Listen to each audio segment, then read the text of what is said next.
I wrote a letter for Albie because his parents asked. We just need a moment, because Mr. Siganevich is in Arizona, and he's dialing in to do remote participation, so we just ask you for your patience while we're trying to get Mr. Siganevich. Then we're going to open the meeting once we realize he's here. Thank you.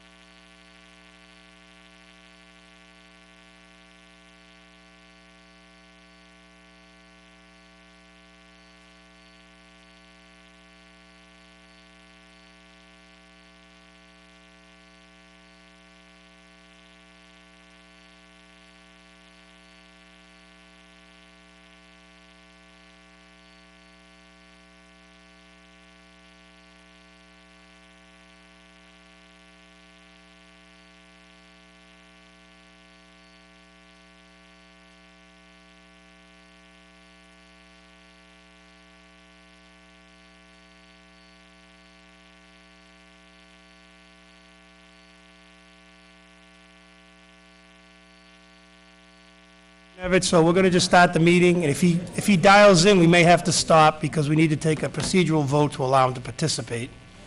So at this time, I'll call the meeting to order of the Board of Selectmen, Cemetery Commissioners, Highway Commissioners. Our first order of business is please rise for the Pledge of Allegiance. I pledge allegiance to the flag of the United States of America and to the republic for which it stands, one nation, under God, indivisible, with liberty and justice for all. Thank you, everyone. First up on our agenda is acceptance of, second up is acceptance of minutes. The minutes of September 10th, 2018. What is the board's pleasure? Mr. Chairman, I'll move that we accept the minutes of September 10th, 2018. Motion made by Mr. Ruda, seconded by Mr. Marcy. Any discussion or corrections? Hearing none. All in favor? Aye. Unanimous. Executive minutes of September 10th, 2018. I'm going to defer to the town administrator. I don't believe the issue is settled yet. It's not. So I would ask you to hold.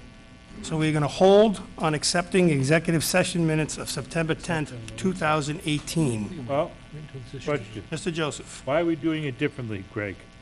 Why don't we just vote to accept And not release? and not release? That's fine. That's fine. So moved, Mr. Chairman. Second. Motion made by Mr. Joseph to accept but not release due to the ongoing issue, seconded by Mr. Ruda. Any further discussions? Hearing none, all in favor? Aye. Unanimous. Next up, under appointments, we have an acting highway superintendent appointment, discussion and appointment. I'm going to defer to Mr. Balkunas, our town administrator, to update everyone on what has been happening. So, thank you, Mr. Chairman. Mr. Guyon will be completing his service with the town on October 11th. And in the interim, I'm recommending that the board appoint Vincent Paletta, Senior, for the acting highway superintendent, effective October 12th, and until such time as a permanent appointment is made by the board.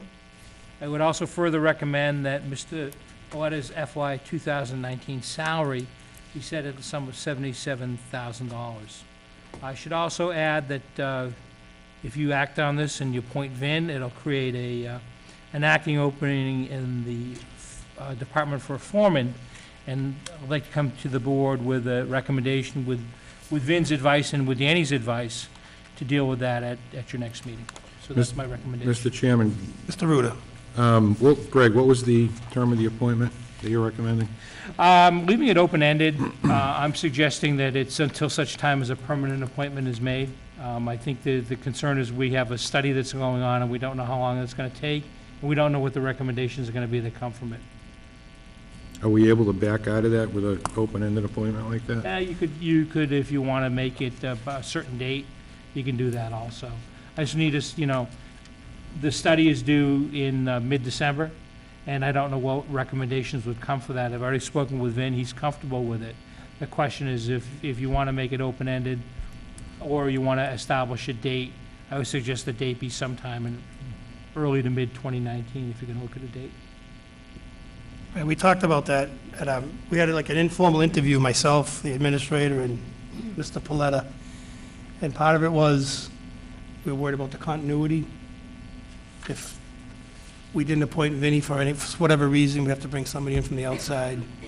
And as Greg indicated, Vinnie was comfortable with not, for example, saying January 1st, because that would interrupt the plow season, trying to post, and we talked about what staffing issues he may have outside of just an acting foreman. And as we all know, Personnel Board, along with the superintendent and town administrator, is trying to rectify that. So if we want to put a date on it, I guess we can, but I agree with Greg, we should Oh. make it early spring at the earliest. I'd leave it be the way Greg's recommended it, as an open-ended. With that in mind, Greg, do you want to go with an annual salary, or do you want to list it as a weekly salary? So what we're going to do is we annualize the salary. The amount that I stated to you is over 52 weeks. So obviously, if someone works something less than 52 weeks, that salary will be prorated. All right, 2 questions? Yep. For the sake of transparency. Yeah. Number 1, how did you arrive at $77,000? Sure. All right, that's the first one, and once we get that one answered, I have a second one. Well, you want it? Yeah. So the board adopted a range for the position, and this represents the low end of that range that was The adopted. low end. Correct. I know it is. Like a lawyer, I try to know the answers before I ask the questions, but that's not always true.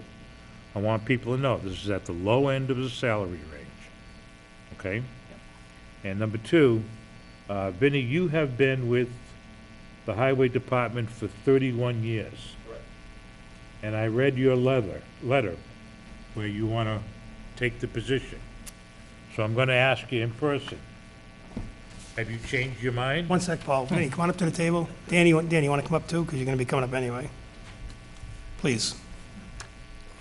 So since the date of that letter, you've not changed your mind, I and you're have willing not. to do it? I have not changed my mind. That comes Thank after you. the Thank appointment. you, Mr. Chairman.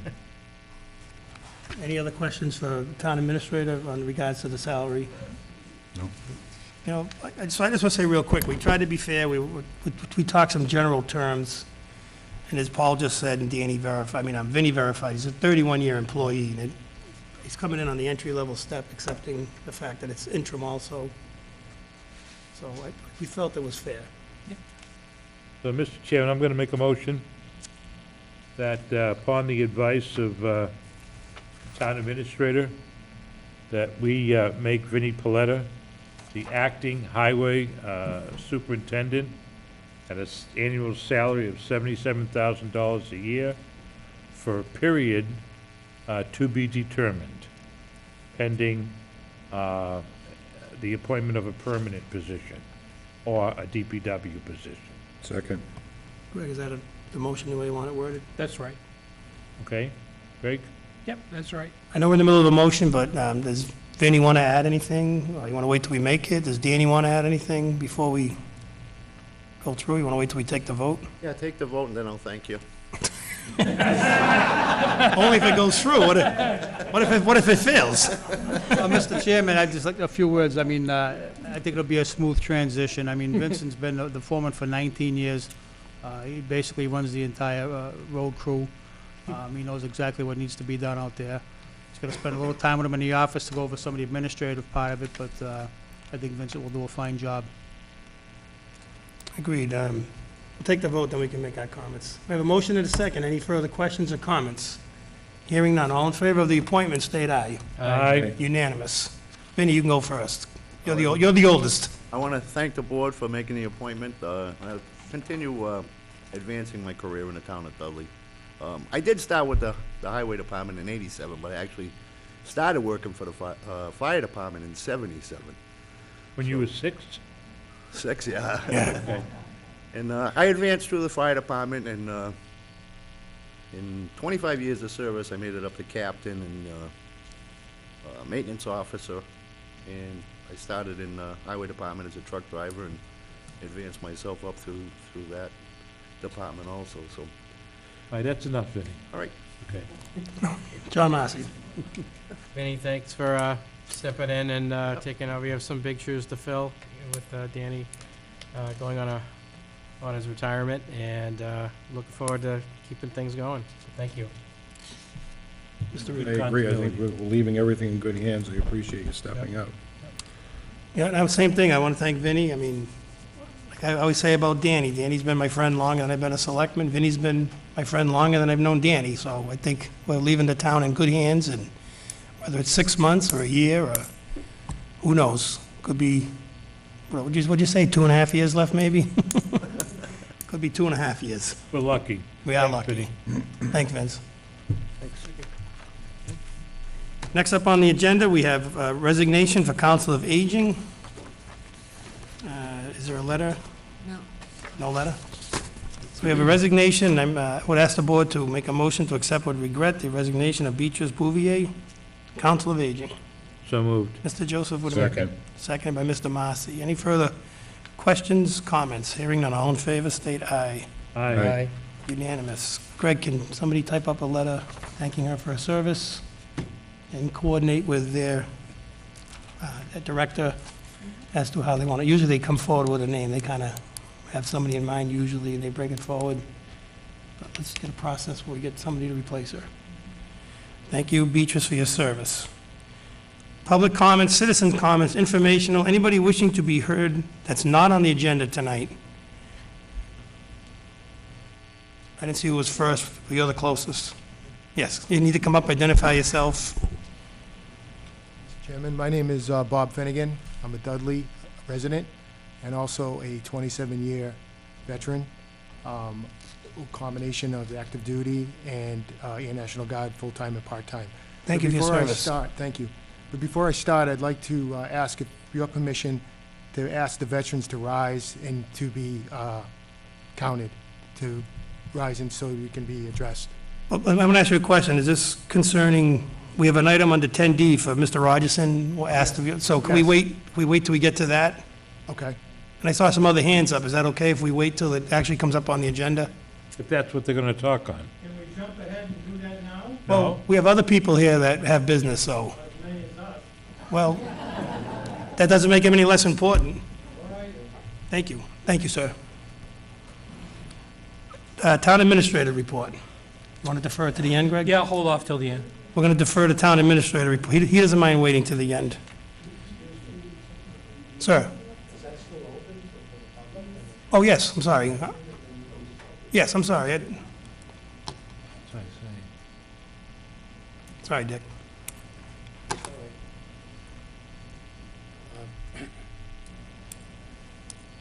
Dick Majorsic. I'm here just to inquire.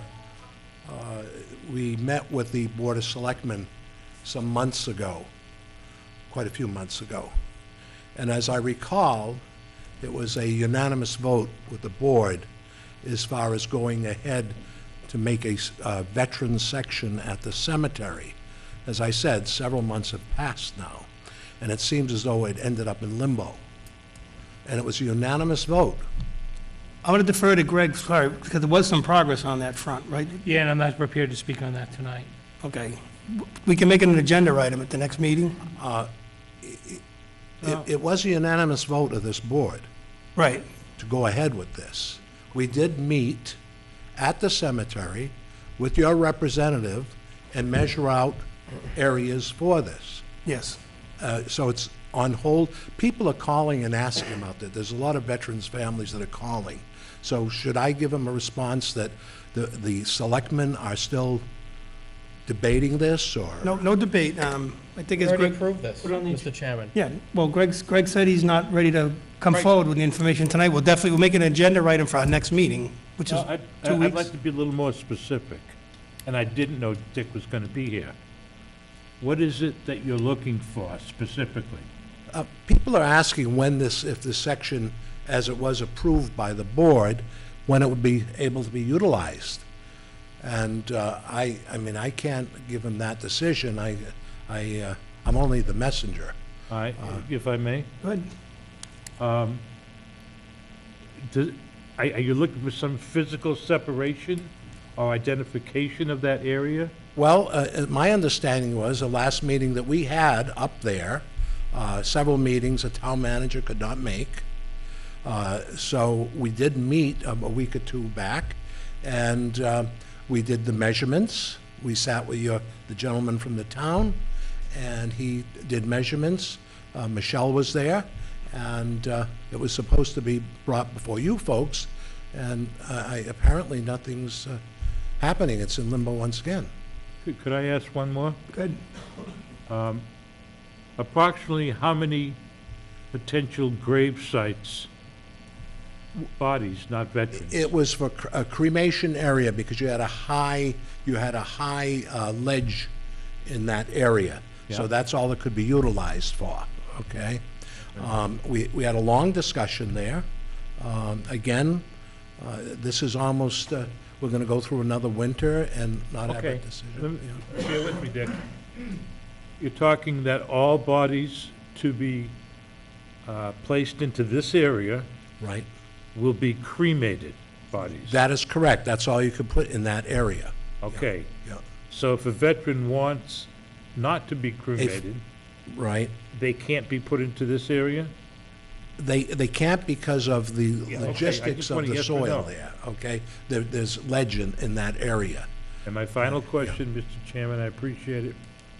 How many spots for cremated bodies can we put into the area you've marked off? Ballparks. I would say a few hundred. Okay. So that would include veterans and their spouses? or That is veterans correct. And As their I- whole family? As you recall, is it? both, no, veteran and a wife, a veteran's wife, Yeah, or husband? with a yeah. stipulation on the wife Right, that spouse. there would be a fee for the wife, as they do in all other Okay, so cemeteries. my last question, thank you, Dick. Yes, sir. Greg, what do we have to do to bring this to conclusion? We'd like to give you a written report which summarizes the meeting that the gentleman has referred to that took place with any recommendations that we would have. And it said, we meet next week, so there's not much of a delay. We'll just simply bring it back and put it on the agenda for October 1st, which is our next Okay, meeting. now I'm comfortable putting it on the agenda. Right, I mean, we can discuss it, Dick, but we can't, Surely. but we can't take any official action because it's not posted on the agenda. But we can, I do understand that. I know, but- I'm just trying to bring it to light once again. Oh, no. Because it seems like it's being swept aside. no, there was, like I said, there was some correspondence that went out within the last month or so. There was a shed or something that had to be removed, or, I'm saying that, but I mean, there was some correspondence I seen that came forward, so we'll put it on the next agenda. It's in the area where the old shed was Right. up there. Yeah, it's gone now. That's Right, correct. so, as I say, Greg will bring up a report at the next meeting, and we'll have it as an agenda item at the next meeting. Very good. It's not forgotten, it's not shuffled, it's, I do appreciate it. As I said, I'm a veteran, and I will stick with this cause till I fall down with it. I'm a son of a veteran. My father was Okay. Air Force in Korea, so I'm Army Vietnam veteran, so Mr. Chairman, I'm thank you for the, your service. I'm the son of a Navy veteran as well. This will happen. thank you. I do appreciate, and these gentlemen, thank you Thank you. also. And there's some ladies here, too, I think, Thank you, and the ladies. that are nodding yes also. Ladies, however. Thanks, Dick. Thanks, Dick. Thank you, Dick. Thank you. Next up is our Around Town feature, focusing on local... Wave them back, right. Oh, I thought we're on the... All right, I'm sorry. Over there, so. Sorry, and then Jenny. Tony. I thought when I said if it was a veteran, I thought everybody kind of nodded. I'm sorry about that.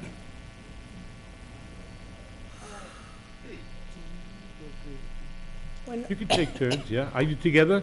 Well, we're on the same issue. just need to- but, yeah. Identify yourself for the My record. name is Jenny, or Virginia D. Donato. I live on 10 Jesse Road. I would be willing to wait until the end after the conservation, because after the veterans, Okay, if that's appropriate. if you don't mind. We don't want to hold the veterans. Okay, if you don't mind. Very nice. Anybody else? Try again. All right, I'm gonna try again. I'm sorry, I'm not trying to overlook anyone. Anybody wishing to speak on something that's not on the agenda, realizing we can only have a discussion, not a vote? Anybody else? And I apologize again, I wasn't trying to overlook anybody. Next up is 7, Around Town, focusing on local business. We haven't had anyone for a few months, but tonight we have Father Tim, Ramshorn Road. No, that's what it says, Farmer Tim. This is, Said Father Tim. Did I say father? this is Farmer Tim Carroll. He must be a father, though. All right. He's also a farmer. Could be both. How about parent? Tim Carroll owns what used to be the Pleasant View Farm, all right, Victor Calgren, and Katie is the farm manager. They own, well, he owns, she runs Farmer Tim's. And you've heard me talk about them and what they're doing for the community in general, not just us, but also for the Blessed Backpack Brigade. And I've had several conversations with John Briere before he went on a cruise, and most recently when he got back. And these people, the Kepkes, Farmer Tim's, the Kepkes, Victor Calgren, actually Michael Cushing, a Dudley resident who's going to be managing a new farm in Oxford, 160 acres. That'll be animal husbandry. It won't be veggies like that, but it'll be animals. And they are spending the fall pulling together what they need, and they'll start having products. And what we're going to do is, John Briere and I are going to try to push forward an event called Dudley Farm Days, D-A-Y-Z. And John has got an agricultural commission in one of his goals in the 5-year plan. We'll talk with anyone and pull together a group of anybody who produces a living product above what they would consume by themselves. There's a cheese lady, there's so many more, and we will invite them to, or ask them to set dates. And it's not going to be a farmer's market. It'll be very few days that they will pick when they have peak harvests, and then we'll do that up here in the back lot of the Dudley Town Hall. That's the plan, that's the goal, and these people, Tim and Katie, are keys to that, along with the Kepkes and others. So that's why I asked them to come here tonight. Okay, thanks for coming. Yeah, excellent. Well, thank you for having us. Thank you, Paul. And I do want to say, since we are pushing back the veterans, we thank you for your service. And we're feeling like we're a little bit in trouble. But, yes, I've owned this land now for about 4.5 years.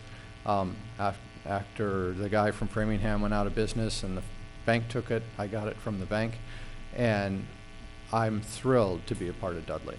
And this year, Katie came on board as my farm manager, and I must say we're having the best year ever. And part of the reason we're having the best year ever is we opened up our community-supported agriculture and farm stand to the Dudley community, which we hadn't done in the past because we didn't have the staff to do it. And the community has really responded, and we really appreciate that. Paul has been a customer and is signed up for our fall share of our CSA. And while we have 92 acres, we're only producing on 4 of it right now. And so obviously we expect to expand. And so we think that a lot of the expansion can come from the kinds of things that Paul just talked about, is reaching out to the community, letting them know that this exists within the town. And then, of course, supporting things like the Blessed Backpack Brigade. We support Food for Free, the Boston Area Gleaners. We recognize that we did, Katie and her crew worked very, very hard to grow this food. We want everything we grow somebody gets to eat it. And so that means if we can sell it, we do. If we can donate it, we do. We find ways to get everything we grow into the hands of people that can enjoy it, whether they can afford it or they can't. So, Katie, you want to have a picture of the room and everything? Yeah. So, basically right now we operate 2 different CSAs in 2 different sites. We do our CSA program in Dudley and then also in Belmont, which is Tim's hometown. And basically a CSA, it stands for Community Supported Agriculture, and also interchangeably is used, like people call it a farm share. Basically, you sign up at the beginning of the season and you're supporting a farmer by helping them get capital up front. You prepay and we kind of pay you back in veggies over the growing season.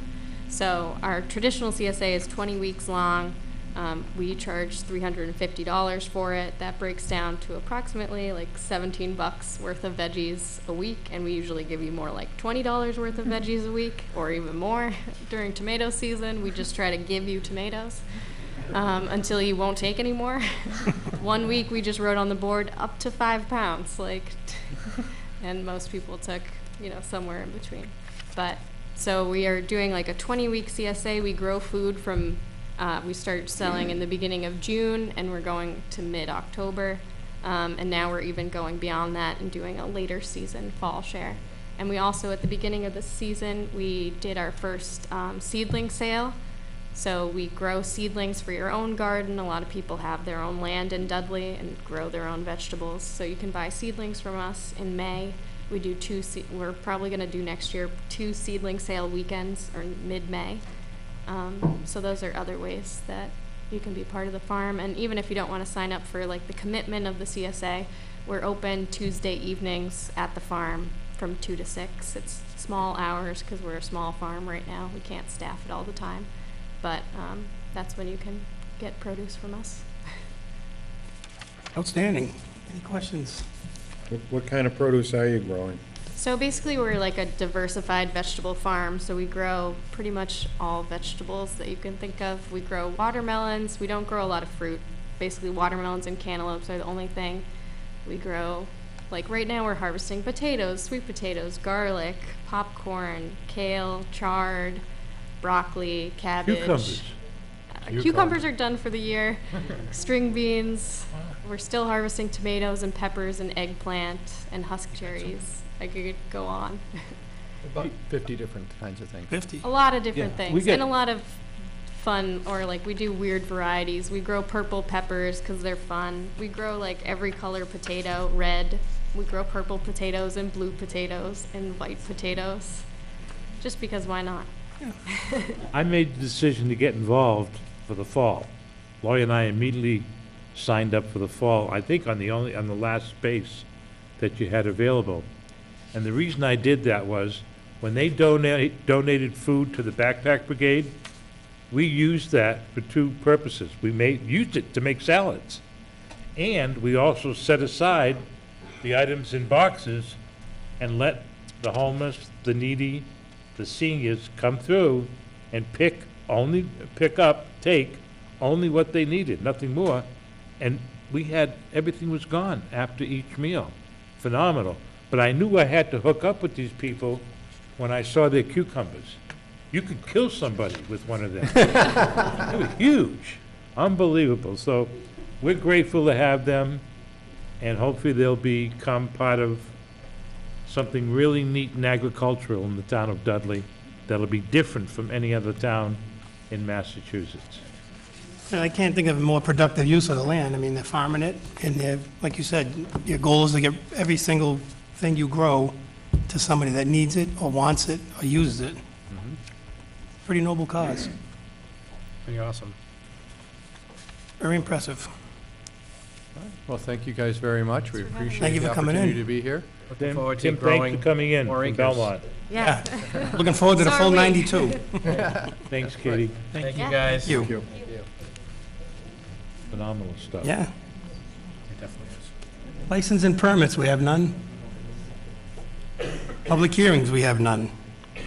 Public business, we have the Dudley Conservation Land Trust to amended conservation restriction on West Main Street, known as Parcel 1, located on the southerly side of West Main Street and the easterly side of Fabian Road, Plan Book 718, Plan 74, containing 25.5691 acres, and Parcel 2, located on the southerly side of West Main Street, Plan Book 688, Plan 40, containing 3.509 acres. Mr. Town Administrator.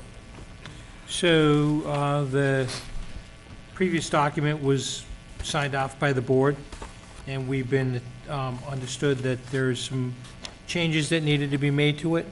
And I'll turn They it have over to been the- made and approved by the state, yes. So we need to also sign off on it at this point. That's right.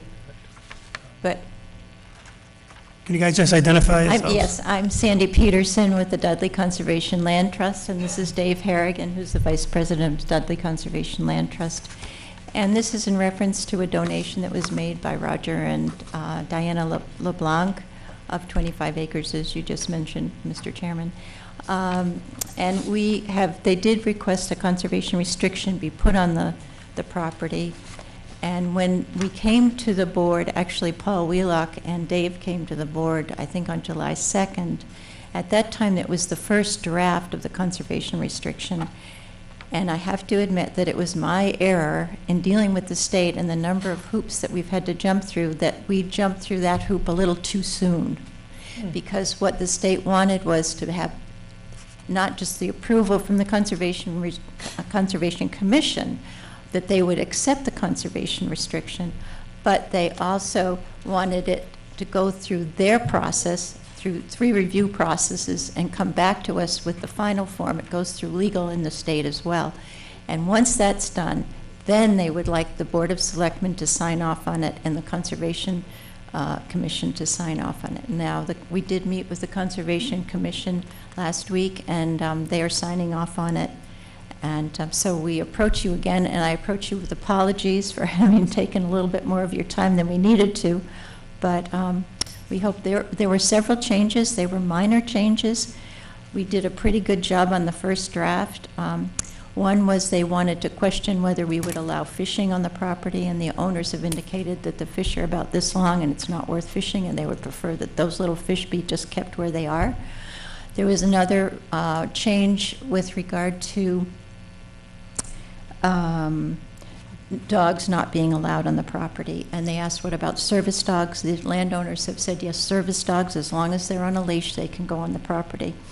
And the last change, I think, was about if there were any changes to be made on the property with regard to anything to do with enhancing the conservation value of the property, that we would use the best management practices, which would entail going through the local regulations, state regulations, federal regulations, and experts in whatever change we needed to make.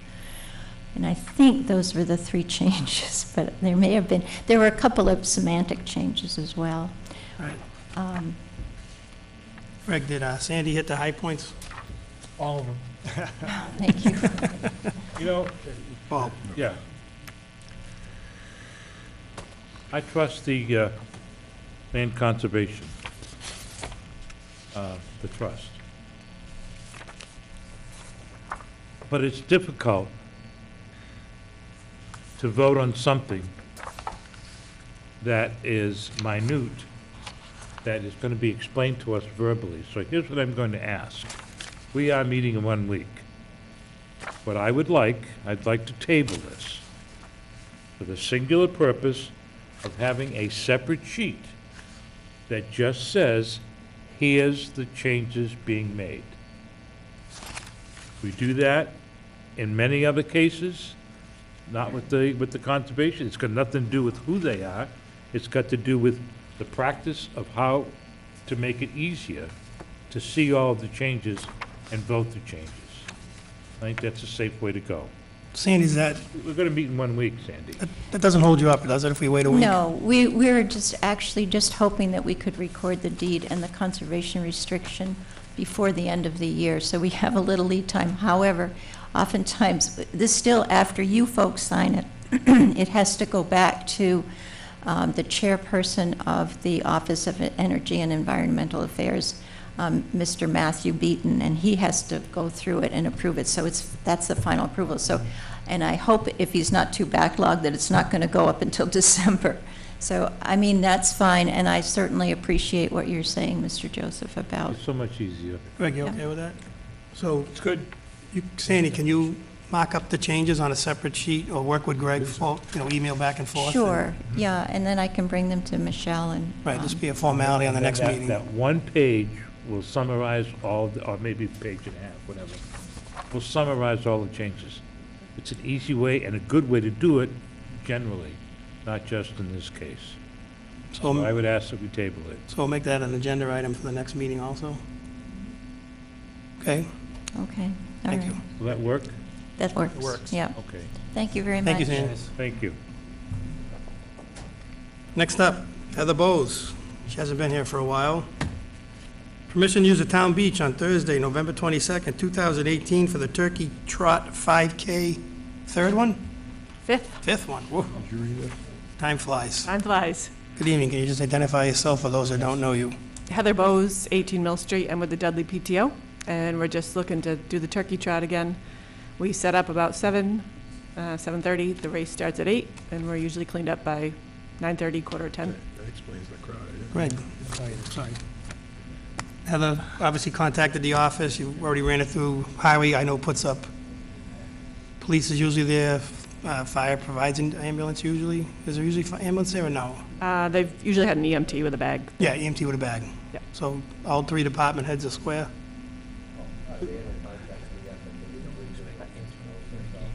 Mr. Joseph. No, John. Mr. Massey. Mr. Chairman, I'd like to move that we allow Heather Bowes permission to use the town beach on Thursday, November 22nd, 2018 for their Turkey Trot 5K race, 5th annual. Second. Motion by Question? Mr. Massey, seconded by Mr. Ruda. Question, Mr. Joseph. Yeah, your 5K is going to be on the 22nd of November. And the Shepherd Hill music parents are going to also use the town beach 2 days later for the polar plunge. Is there any arrangements made for slow finishes from your race to be able to participate in the?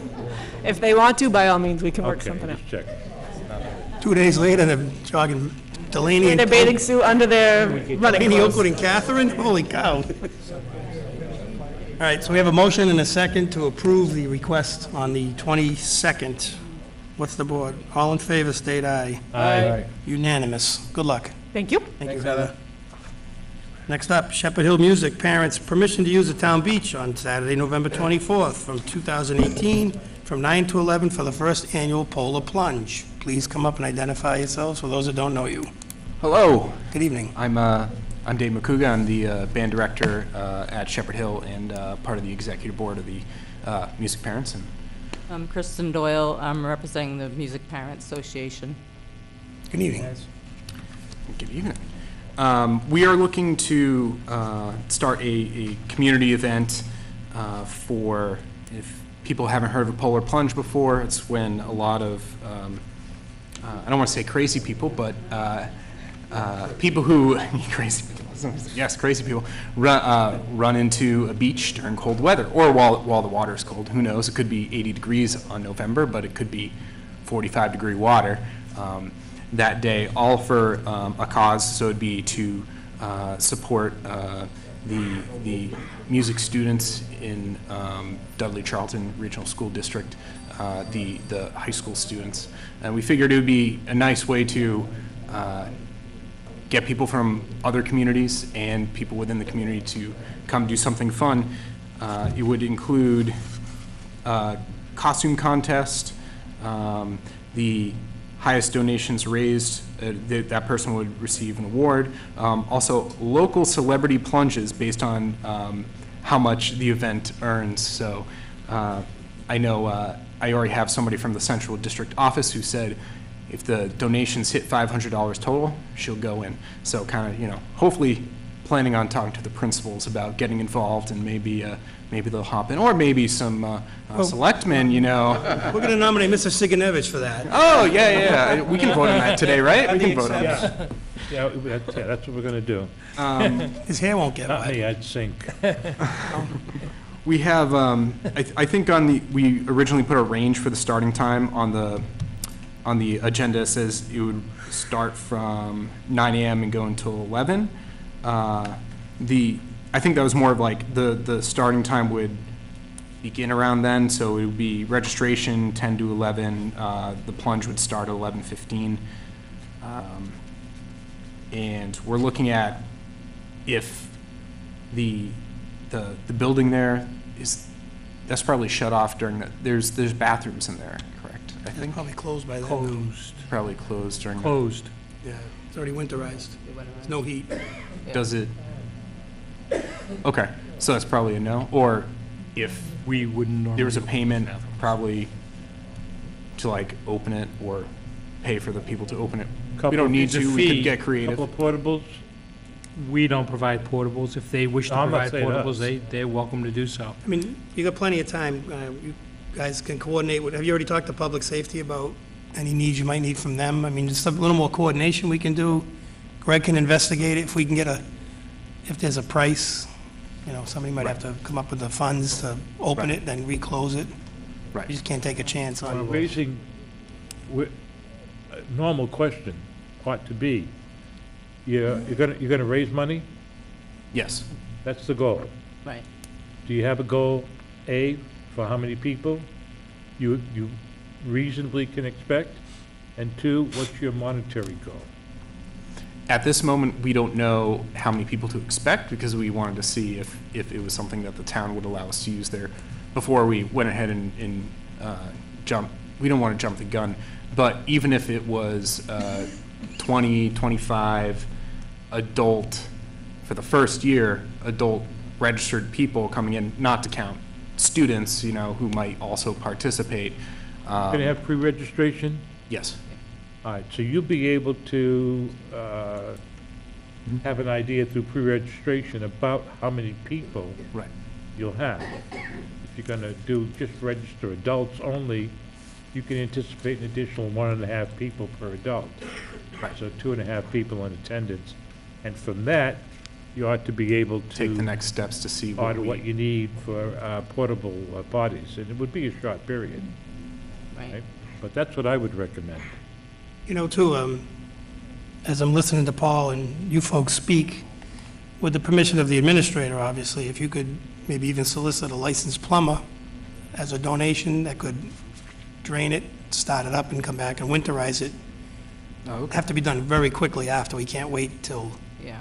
December, you know what I'm saying? If you could maybe solicit a local plumber Right. or HVAC, someone that's got certification that might do it as a donation, like an in-kind donation, save you a couple $100 maybe. I'm not even sure what it would cost. I don't know what we pay, That's a good point. but That's true. I'm sure there's somebody in the community that would either open it up and then close it down for you after, or jump in and want to use it, you might get someone like that, but yeah, you might be able to get an in-kind donation. So that'd be, unless the board has anything, my suggestion would be coordinate with public safety, with our office, get some numbers, you have a better feel for it. So let's give him an okay then. I'm gonna move, Mr. Chairman, Any other that we questions? grant permission to the Dudley, to the Shepherd Hill Music Parents Association and the music department to run the first annual Polar Plunge at the beach, at the town beach on Saturday, November 24th, 2018, from 9 a.m. to 11 a.m. Motion made by Mr. Second. Joseph. Second. Now, that 11's not a hard figure, though, right? You just said maybe might go, if they jump in at 11, is that the plan? We'll be out of there by 11:15, 11. and then we would probably, people would probably linger, and then we'd close up probably Chairman, I'd like to amend my 12:31. motion from 9 a.m. to 1 p.m. Yeah, it's okay with me. That'll give you a little bit extra time, like I said, if somebody lingers. Right. Is that okay with my Sure is. second? I was going to suggest it, actually. So motion amended to state 9 to 1 p.m. Any further questions or comments? Hearing none, all in favor, state aye. Aye. Unanimous. Good luck. Thank you very much. And if you want to sign up, let me know. I work Saturdays, otherwise I'd be the first one there. I bet I Thank got you. asked several times by several different people, Dave. I'd be the first one there if I could do it. guys. Next up on the agenda is Steve Rogerson's Veterans Agent, and I'm going to just read a quick email that our board received from Mr. Rogerson on September 5th, which kind of states the purpose of the agenda tonight. It says, "Dear Michelle, I appreciate your prompt answer to my request to be put on the agenda for the Board of Selectmen's meeting on September 24th, 2018. The main reason I am coming before the board is to educate the Board of Selectmen on the measures I have been taking to assist veterans, widows, and families in the Dudley community. I will provide documentation to substantiate certain actions involving federal compensation and pensions that have been awarded to veterans in our community. These efforts result in a $2.5 million benefit to veterans and their families, and this goes to helping them finance homes, taxes, and daily living expense, most of which are spent in town." This is the part of work which involves time-consuming filing of claims and responding to denials and finding documents associated with such claims that ordinarily, thanks Steve, we did not have adequate time to assist with. We also need to publicly thank the town administrator, as well as the Board of Selectmen, for rendering additional hours that were not expected, as these were hours not to have been discussed or awarded till after the fall. This is what we were told at the town meeting in May. One major concern I have come across is some veterans could not make it to my office on Thursdays, and therefore the flexibility gained by having additional time is greatly appreciated by the veterans in our community. Thank you, Stephen P. Rogerson, Director of Veteran Services, Veteran Service Officer, Town of Dudley. And I just want to state to the crowd and to my board members, the purpose of this is what I just read. Mr. Rogerson asked to come before us. We welcome him. We appreciate his input. We'll certainly solicit comments from the crowd, but I have to caution everyone, and we will treat everyone with respect. We certainly would not anticipate any less, but as a matter of law, we cannot, and I will not, allow discussion of hours, compensation, working conditions, because that is all things that cannot be discussed in the open session, as it's not a agenda item at this time. So Mr. Rogerson asked to come on for the purposes that I just read. We certainly welcome Mr. Rogerson's participation, and I, as stated earlier, certainly appreciate all the veterans and anybody else who is present here tonight. Thank you. Mr. Chairman? Mr. Joseph. Prior to Stephen making his comments, I would like to request or make a motion that the board take the documentation we just received, this data table, and that we table it for our review. I don't want to listen to all of this right now. What I do want to do is to study it and see what the trends are, and therefore I ask that this document be tabled until a later meeting. Any objections from the board? So I made a motion. It can be seconded, or you can just simply declare that we'll table it. Well, as, Tabled it for which meeting, Paul, Mr. Chairman? Well, when it's tabled, it goes on to the agenda. I don't think a week will be enough, so I'm going to move that we table it to our first meeting, or is it our second meeting in Second. October? first, because the next one's the 31st. First? Be the 8th. We go back to back, right? Oh, no. Yeah, 1 week is no, is we meet on the 1st, and then we meet on the 15th or 14th. Veterans, Columbus Day gets in between on the 8th. Oh, that's right. If So- we're going to table it to a specific meeting, we need to know the date, and it's probably the 15th. All right? Because our next meeting is 1 week, and that's October 1st. Then 2 weeks after that would be the 15th. So if that's it, if that's correct, I'm going to move that we make a motion to table it to our meeting of October 15th. Motion made to table. Any objection from the board? Hearing none, so tabled. Michelle, make it an agenda item for the 15th. Greg, 15th, and you can, on Formal vote? 15th it is. the table, you have to vote, I think, doesn't it? It is a motion. Motion made by Mr. Joseph. There's a second. Second. Mr. Ruda. Any further questions, comments? Hearing none, all in favor? Aye. Unanimous. Thank you, Steve. Yep, thank you. Steve, good evening. Okay. Good evening, Chairman Sullivan and Board of Selectmen. I have a few comments here. I got a written statement.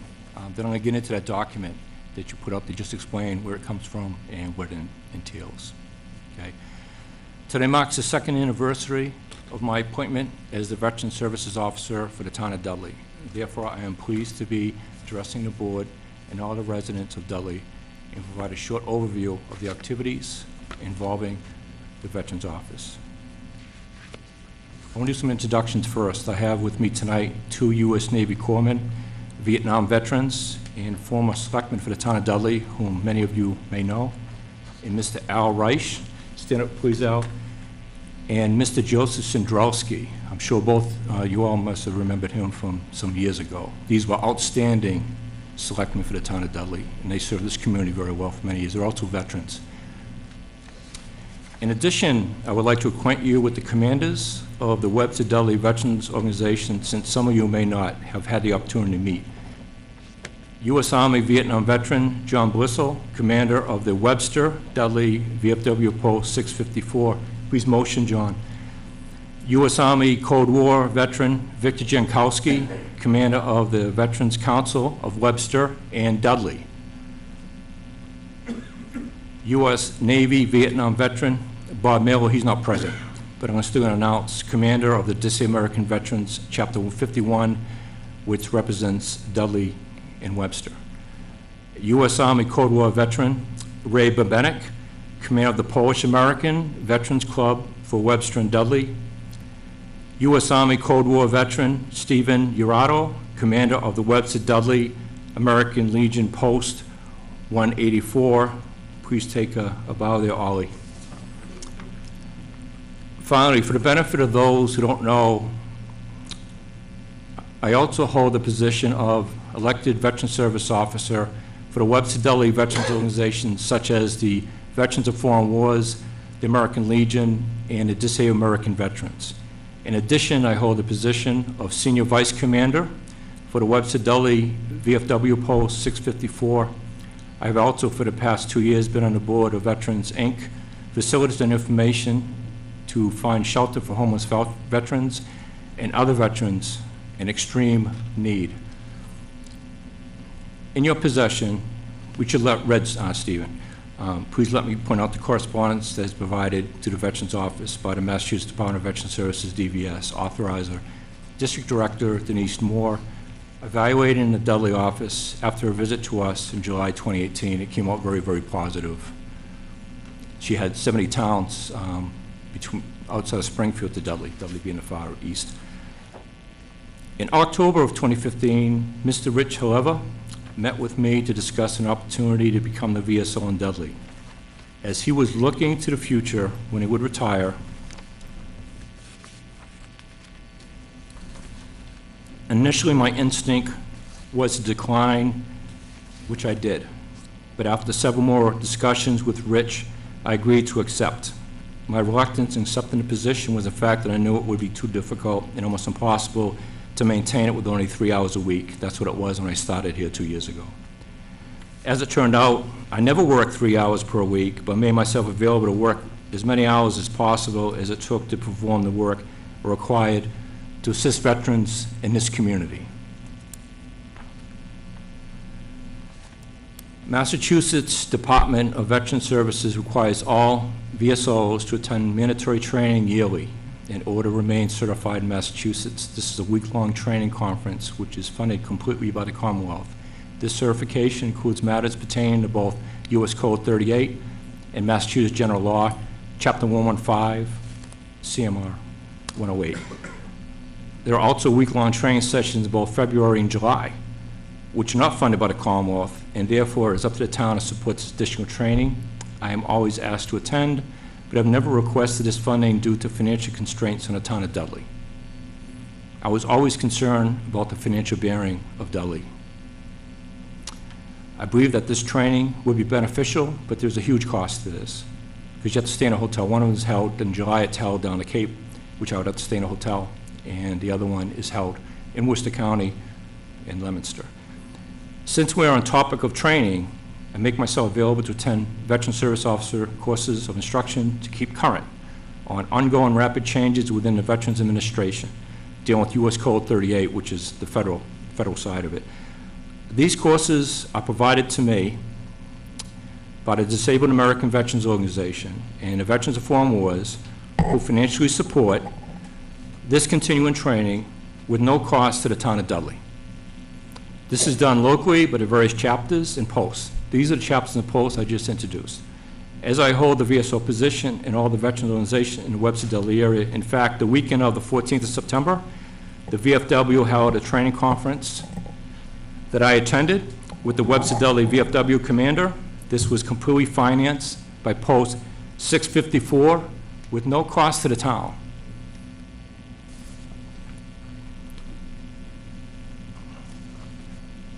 I'm now going to speak on the cemetery project that Dick Majerski just spoke about, okay? This is to respond to more inquiries in the veterans community concerning the Corbin Cemetery plans for an area to be designated for the interment of our most needy veterans. This area would be cremated remains only so as to be able to honor as many deceased veterans as we can. This is for indigent veterans. These are veterans that don't have much money, and we assist them with burials, but now they can get buried in the area where we all veterans in this special section. A meeting was held at the Corbin Cemetery on September 9th, attended by Michelle Jervis, Dennis Tremblay, Dick Majersic, and myself. It was decided to try to obtain a grant in January 2019 to prepare the cemetery for this purposes. Everyone at this meeting agreed, and we would be following up on this status of this project once we have more information about this grant. The first meeting we had when what Dick was speaking about was back in the beginning of February. And there has been some issues, but there are a lot of people in this town generally who are really busy who don't have time for certain things. And that's what he was alluding to. So it's been going on since April. I've been trying to get this thing put together. Financial, the Veterans Office provides federal claim assistance under U.S. Code 38, which helps veterans receive VA compensation, pensions due to illnesses and injuries connected to the military service, some of which are cumulative and do not appear until late in life. I'm a case in that one of that. Long after discharge from the military, there is an ever-increasing number of aging veterans needing assistance to file for disability compensation and pensions, which can be intricate and confusing. Investigations are needed for discharge papers and acquiring other federal documents which are required. And once a veteran is approved, they receive more than, and this is this document I'm speaking about that you have in front of you with other numbers. This translates to a monthly amount of well over $212,000 a month coming to veterans in the community. It's well over $2.5 million. This is as of November of 2017. That's the last report that came out. Is that annualized, Steve? Yes. So this money is coming directly to the individual veteran that we do compensated claims downstairs in the office, and it gets paid as a pension. It's a tax-free pension that goes directly to the veterans. That pays for their mortgages. It pays for their rent. It pays for taxes. So that 2.5 or 2.5 million is from December of the previous year to this November? That's this past number. The past number. We've done additional claims since lots, so it's probably close to 3 million coming up when the next one comes out. But it gives you an idea of how much money is coming into Dudley. Now, that's not the state, that's the Fed, that's the federal government, that's the Department of Veterans Affairs. Which is outside of our control. That's paperwork that you... These are things that I assist. A lot of the veterans in this audience here, we have a large amount of them. They're not all here, but a big percentage of them here are veterans that I've helped in my office to get pensions, to get assistance from the time they served in the military and they were hurt. I'm one of them too. I'm a disabled American veteran myself. That's why I'm in the DAV. To be in the DAV, you have to be at least 10% disabled. Okay? And I'm also their officer as well. All the military organization I represent is being the Veteran Services Officer, every single one.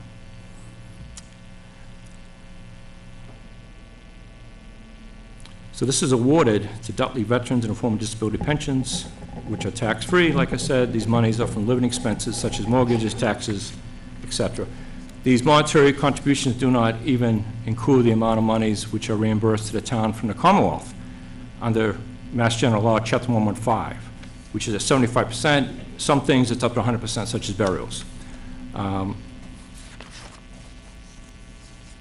As mentioned earlier, the Veterans Office understands the burden upon the finances of the town, and so we encourage support for our neediest veterans through the Dudley Women's Club, the Polish National Association, PNA, the Calvary Assembly of God, the American Legion, the Veterans of Foreign Wars, Disabled American Veterans, the Polish American Veterans Club, as well as other generous residents who contribute to the veterans' need. We just don't depend on the state. We don't just depend on the town of Dudley. We just don't depend on the federal government. There's also organizations in this area, even in Worcester, who I can call to get assistance for veterans, such as they're homeless, they don't have anything to eat. There's all these different organizations we can reach out to get them something to eat. The status of the Veterans Office. I need to address those residents of Dudley, both civilian and veteran, who may have misunderstood the status of the Veterans Office as it pertains to the support given to veterans by the town. The town of Dudley has always supported veterans, and this has been my experience since I was appointed here 2 years ago. The Veterans Office hours have been increased by double, and the Veterans Office and additional financial support given to the office is completely appreciated, despite the denial of a full budget that was asked for. The Veterans Office has been at 3 hours a week since the end of World War II, 1946, into last year, 2017. This was 72 years without any kind of change in the Veterans Office. So that was without any access, any increased access to the Veterans Office over that time. It was 1 day a week, 3 hours. The availability of my services has improved greatly, and we hope that going forward it will become possible to render assistance to our veterans on a daily basis. I need to express a big thank you to the Board of Selectmen and to the Town Administrator, Greg Bocanis, and for working diligently to attain this level of sustenance. This is just my last part. Veterans Day, which also is Armistice Day, which I used to call it. It's 100th anniversary this 11 November. So Veterans Day, formerly Armistice Day, falls on a Sunday this year, 100 years after the signing of Armistice that ended World War I. It was signed at 11 a.m. Forever afterwards, the people of the world were asked to observe a 2-minute silence in remembrance of all those who served. This year, on the 100th anniversary, because it is Sunday, we're asking every chapter and post in Massachusetts to ask every church and town hall with a bell to ring their bell at 11 a.m. on November 11th. Please collect them and ask for this observance. The veterans in this community have given a lot. They've given a whole lot. I have a picture of a young man in my office, Chris Bedona. He died in 2013, okay, in a parachute incident. He was an airborne ranger, Army. That's a good reminder to me every day when I leave that office and when I come in that office of what we're here for. We're here to support the veterans, and this office helps a lot of veterans. Almost every veteran in here, we have a lot of widows, a lot of families, we give support. And without that, we give them a lifeline. This is probably the only office in town that really does that. I mean, we give them, they have nowhere to go, we find them a place to go. I can put them in a homeless shelter if they have no place to live. I can get them food. We can get them back on their feet. And I'm not sure if Greg has noticed it. I know I had a discussion with the accountant a few days ago. And when I spoke to Deb Thibodeau, I educated her what's going on with Chapter 115. It's going down. Now, it's always gone over. Almost every month it's gone over since I've been here, and it even went on, I think, for 3 or 4 years prior to me coming, that it's always went over budget. We don't have any control of that budget because you have no control of what type of people, what type of veterans are coming in the office, what type of widows, what kind of problems they're having, but now we're being successful in finding them successful employment. I've put some veterans into VA facilities for assistance, and some of them are back working again. So that's why the rate, Greg, if you look at it, you're seeing that it's going down. We were up to, I think, $18,000 a month, and now I think it's down to 11. And that's because of the work. And this compensation claim business that I'm educating you with the numbers, that's part of it. So we're taking them off the state, and we're getting them in. It takes time. I put a claim in, sometimes it could take a year, but it kicks in, and a lot of it's permanent. So that's what we're going to have for the rest of their life once they get to accept this. And I will say this, I think we're doing a good job down there in the Veterans Office. I think we're serving the community. I've never received even one complaint. Every veteran that walks in there, a widow, when she leaves the office or he leaves the office, I always make sure that they have had their business taken care of and properly. I've been here as late as 9, 10 o'clock at night. I've come in early. I've come in different days. I've met them on the weekend. I've met them for coffee, the ones that have addiction issues who feel like they want to start using. And the Webster paper, recently, I think the last Webster paper that came out, there was an article there on suicide. 22 a day we see in the veteran community. It's actually not right. It's 30 a day. 30 veterans a day commit suicide. And the reason I say that is California and Texas refuse to share that data. So the data that you see is only for 48 states. It's not for Texas, and it's not for California, which have huge populations, especially very large veteran populations. So when you hear that number, 22, that's what it means. 22 a day, but it's actually 30. 30 a day veterans. 20% of all suicides in the United States are veterans. Only 1% of the population in the United States are veterans. 1%. But yet 20% are all suicides. Figure that one out. Mr. Chairman? Well, it's a very sobering stat, Steve, and you gave some impressive numbers. And I appreciate your comments, kind comments towards the board and towards the town administrator, because I think, well, two things. First, most of you veterans I know by sight, many by name. I see you guys in the community, ladies in the community. I'm out there doing my mail. I see you at the functions. Certainly appreciate your attendance, and I also want to recognize former Selectman Donnie Christina, who's in the back. Yep. He served in the former VSO office of Rich Oleva, who came in also as a list of the people that want to be recognized. Personally, and the first two selectmen you mentioned, I served with one of them.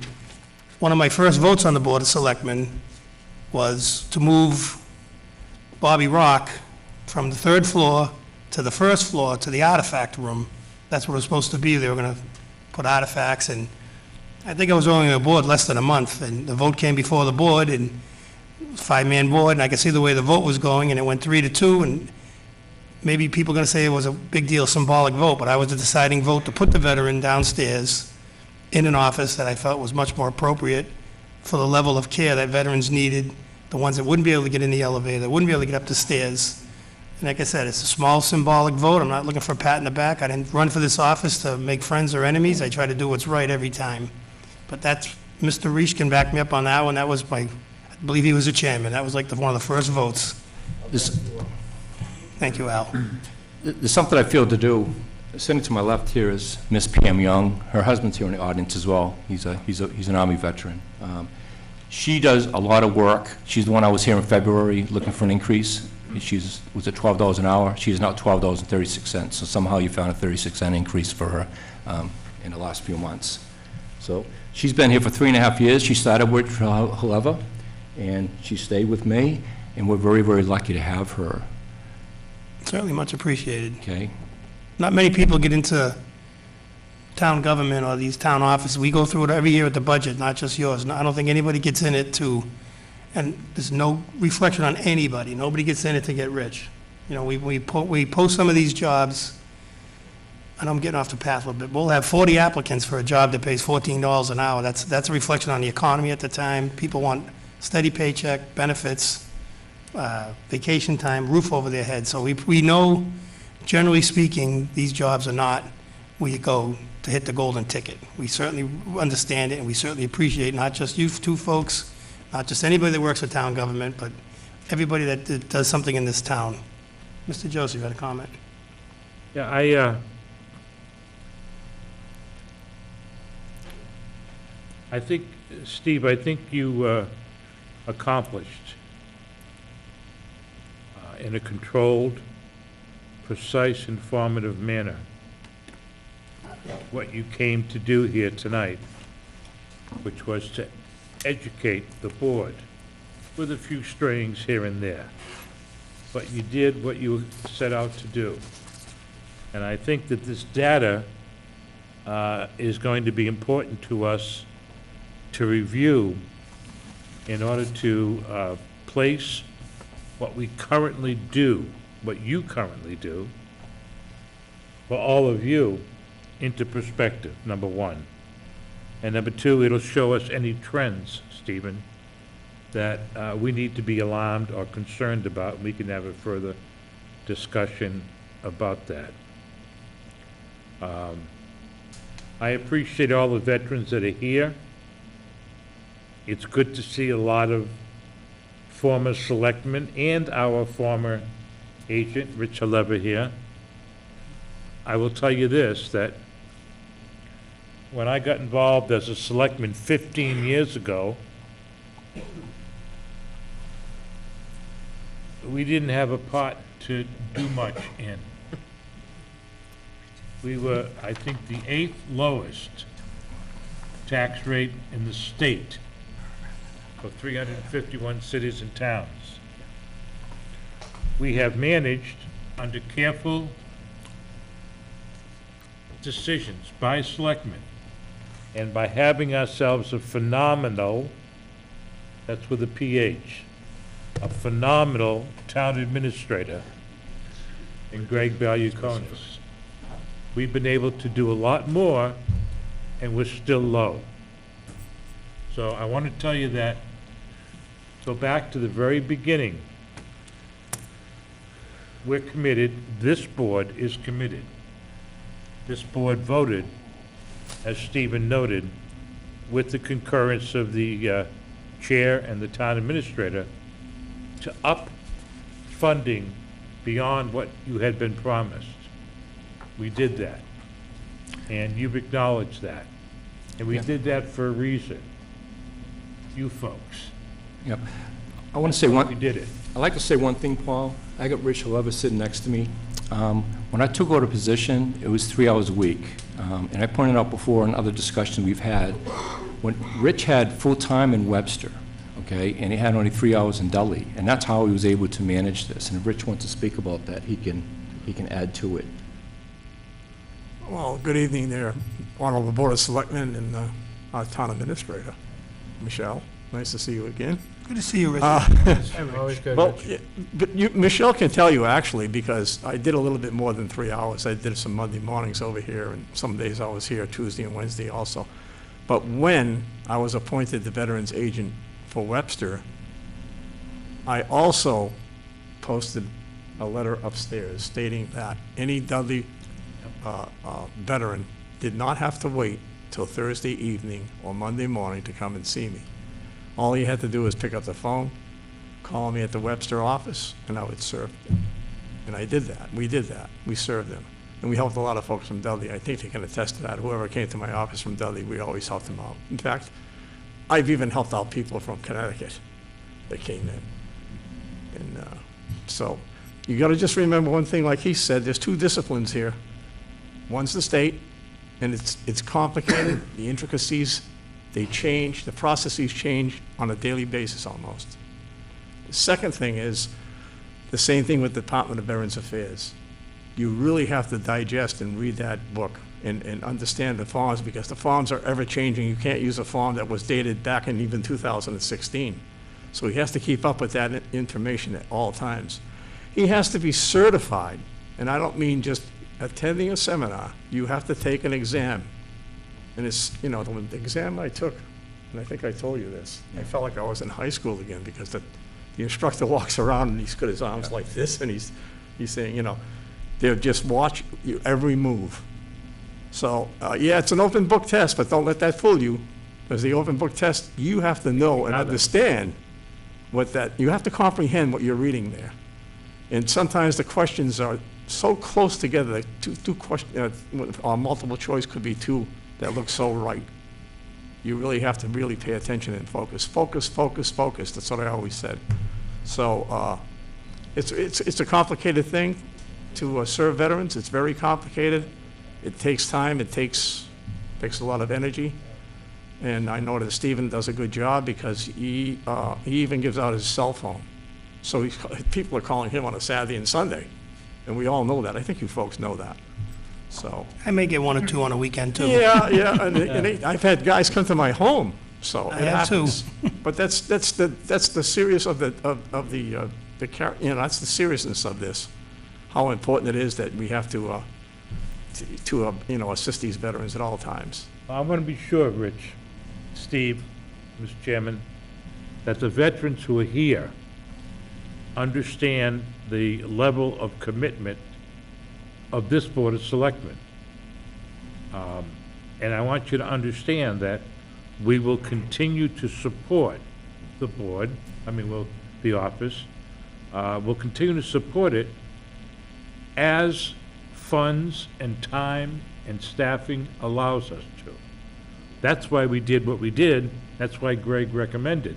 In fact, Rich, this year, I took my stipend as a selectman and specifically designated it to go into the salary account for the Veterans Office. Wow. All right? I applaud you for Because that. they needed it. Yeah. And then the board made a commitment far beyond that in what we approved for Stephen recently and for the Veterans Office recently. But you gotta remember, the pot of gold does have a bottom where there's just cloth. We won't always have money to give you like we did this time. But we have the commitment, and if any of you doubt that, give me a call at home. I'll be glad to talk to you about it. All right? I do think you should allow some of the veterans to speak. Some of them have came here with a purpose, and they wanted to say something. And I think out of respect for their service, some of them were in Vietnam, some of them were wounded. We had a person at the town meeting who wanted to speak, and he was stopped from speaking. In his 18th day in Vietnam, he was I'm going to wounded. say this, I'm going to say this. Purple Heart, I mean... Say it up front. You've done what you wanted. I appreciate the veterans being here. We don't need to hear anymore about what you've been through, because we know that from Stephen constantly. And you've already educated us. As far as I'm concerned, the topic is closed for this meeting. Well, I just want to, I want to just correct something, Steve. You made an accurate statement, but it wasn't 100% accurate. The person that got up to speak at the town meeting was not a town resident. And you need, excuse me, I wasn't done. You need unanimous consent from everybody at the town meeting to let a non-resident speak. The only exceptions generally are town council that we pay for, and the town administrator if he doesn't live in town. So Rich knows, Rich's been to many town meetings. If it's, the person was not allowed to speak. Yes, he was procedurally, because you have to be a resident to speak at the town meeting. So nobody took a behind-the-scenes vote to say, we're not going to let someone speak. There's a reason behind it. And the reason, I'm not saying that. oh, no, but you said he wasn't allowed to speak. I just want, because most of these folks weren't at the town meeting. Matter of fact, there's probably more here than there was at the town meeting. But there was procedurally, and there's a purpose for that, because when you're doing Dudley town business, you don't want a person from Webster, Charlton, Worcester, Woodstock, muddying the waters, not just the veteran stuff. They can come in and talk about schools, and we have, generally speaking, the superintendent, since Mr. Gilrain's left, has been an out-of-district resident. We have to get special permission just to allow the former superintendent to speak. So there was a procedural vote that needed to be taken, and it didn't pass. That's why the gentleman wasn't allowed to speak. And you say Purple Heart, I think that's probably one of, well, it's not the highest, obviously, but that's an award that most of us can only dream about. Yeah, I mean, we're not trying to show any disrespect. I just don't want to spend 3 more hours or 2 more hours or 1 more hour hearing what you've already done very well. This is why you said you wanted to come to us. That's why I meant it. I said it, I meant it. You've done it well. Okay, thank you, Paul. I think you did it well. I listened to your speech and I listened to your comments and everything, and I think you did an excellent job. Thank you. Explaining with everyone and what Right, your thoughts and concerns are. Thanks, Rich. And as I stated at the beginning of the meeting, our intent, the board's intent, was to honor your request to come in, as Paul just said, and state what, you had one paragraph, but obviously it's a lot more than one paragraph. And I think it's been a good forum to get out on the table what you need to get out, and then we got the document that we just want some time to review. So the intention isn't to stifle anybody's right to come up and, I'm not trying to belittle the points. I mean, I'm half tempted to let some people come up, but you'd have to understand, if we're discussing job performance, salary, conditions of Steve's job, I can't allow it, because that's not. Is that what this is all about, Mr. No, I'm saying if that's what the discussion becomes, we can't allow that in an open session. Well, I mean, anybody was bringing that up. Through the chair. Just kick us off. I mean, I love the outpouring of support, but I'm still missing the point as to why everybody's here tonight. I mean, there was no contentious They're here to subject. support the Veterans Office. That's what they hit. They're showing a lot of these. Can I just say something? May I just say one thing? Yes, Mrs. Young, go ahead. I'm Pam Young. I'm the clerk for the Veterans Office. And it occurred to us that we sometimes get overlooked or forgotten downstairs, and we had no access really to anybody to show our appreciation for what was done for us. And it turned out to be perfect timing, because this is the anniversary of Stephen's appointment, and it would be good to come and tell everybody so that they don't have to hear from rumors or the newspaper what is happening down there and how much we do appreciate it. And hopefully we can do more sometime, but it was just simply this. And when I first sat down, I felt so much trepidation coming from everybody, like there was going to be a big hullabaloo going on, and I don't know where that's coming from. Well, sorry. And so our veterans, our friends, people that Stephen goes to all these committees with every day, they just wanted to come and tell you how much help and what a difference it made in their lives to have had a person like Stephen. And that's all. Don't worry, no. Jared Kushner of the Dudley Town Hall, always seen but never heard, Well, gets applause. I just want to state for the record that we have, the town administrator's full-time. When he's not in, usually Michelle's in. Michelle never closes the screen there. We had no AC this summer, and town offices were closing left and right. Michelle was here. Any veteran, any person, doesn't necessarily just have to go see Steve, or when you're seeing Steve, or you're coming to see Mrs. Young, please feel free to come up. Please feel free to say, I'm Harry Young, I'm a veteran. I think Steve does a great job. Can you just make sure the board knows that, Oh, that's right. But I'm just saying, we have the open door. Mr. Joseph said, call him, and listen, Donnie Christina's in the back. I was talking about the vote I took 15 years ago. I was getting phone calls, well, he was in the back. I was getting phone calls on my cell phone from people at the Legion telling me, you got to vote to put the veterans agents downstairs. I take every phone call. I take the ones that people hate me, See, So please reach out. Like you said, fear and trepidation is not any way to live. No, this is why I wanted to speak tonight, because I wanted to come up here and tell you that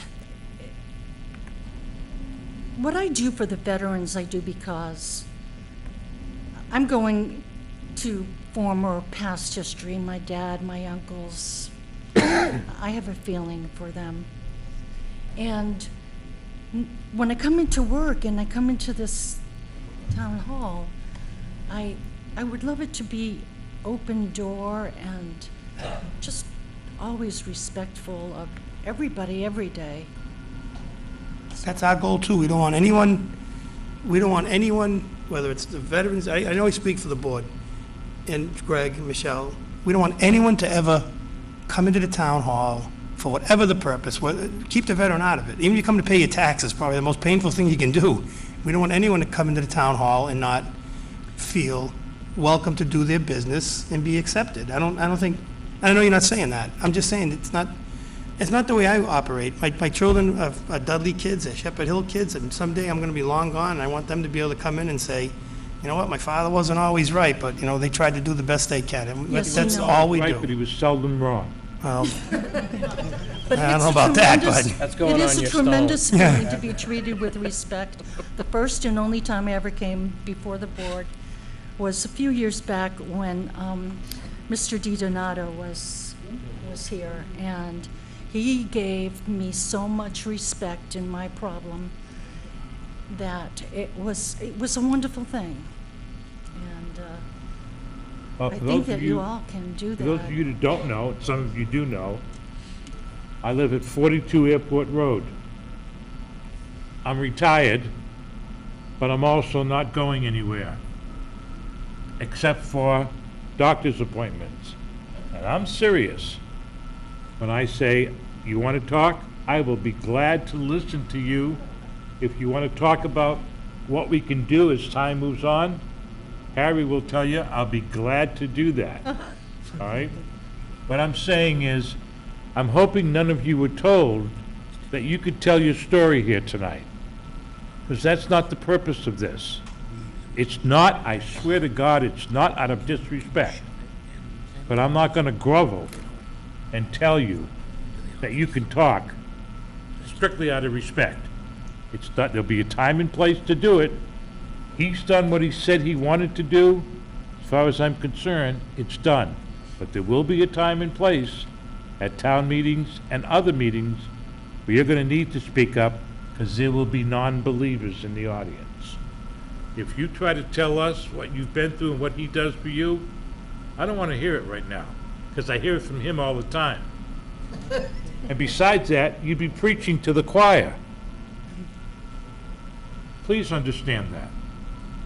It's not disrespect, and I hope you weren't told that you ought to tell your story, because that is wrong. That is not necessary here. Please accept that. Okay, thank you. Sir. Ma'am, sorry. You need to come up? I couldn't see, I'm sorry. Thank you. I could just see Good evening. Good evening. My name is Sheila Dunn, and I'd like to know, if not now, when? Well, I tried to tell you that there will be meetings, town meetings, when we will have measures, or the opportunity for measures on the floor, that you need to be there to stand up and vote yes, without being urged, and that time will come. And in addition to that, there will be times that we will have gatherings here, regularly scheduled meetings. Something will be on the agenda Steve wants, and there'll be non-believers. And it's your obligation, as ours, not to let them leave as non-believers. That's when these times and your stories need to be told. Are you speaking of the future town meeting on the 15th of October? I don't know if it's going to be that one. I don't know if we have any agenda, a warrant item recommended. No, it's not regarding a town veterans? meeting, that's a selectmen's meeting. Oh, selectmen's Just a meeting. regular meeting I like don't know. this, not, I don't know, but I mean, you'll know from the agenda. Steve, do you get a copy of our agendas online or through, yeah? Yeah. Okay.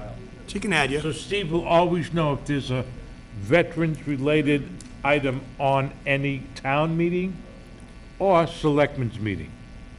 Okay, thank you very much. Thanks for asking. You know, I was remiss too before. I wanted, Steve gave us a lot of information tonight that I didn't know. Like I said, I've been talking to Rich for years. I talk to Steve every time I see him. All those organizations that he belongs to, that provide training, which help benefit his role in that organization, that may also help benefit his role with the town, we certainly thank them. We certainly thank the disabled vets, the VFW, all the organizations you belong to that provide training, which helps you do your job for them, but I'm sure it also helps you do us here, correct. But I just want to thank those organizations also. It's more of a benefit here than at the organization. He has a phenomenal network, Right. because I know we've used it. I'm just saying, we'd be remiss if we didn't thank. Okay. You know, it's like So Chief can Wayne you is in move the, on, please?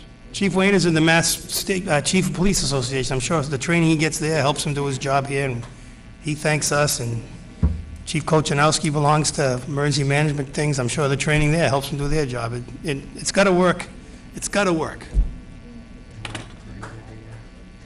Thank you, everybody. Thank you, everybody.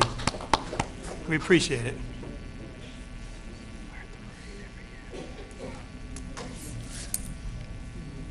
No. You good?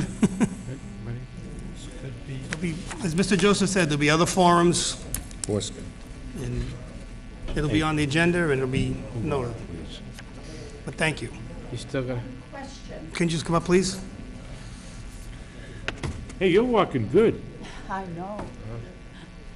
I just had a new hip in June. I got one too, so we're even. You said something about the town burial plots, that you could only accept cremations. I didn't say that. Yeah. No, I You didn't. did.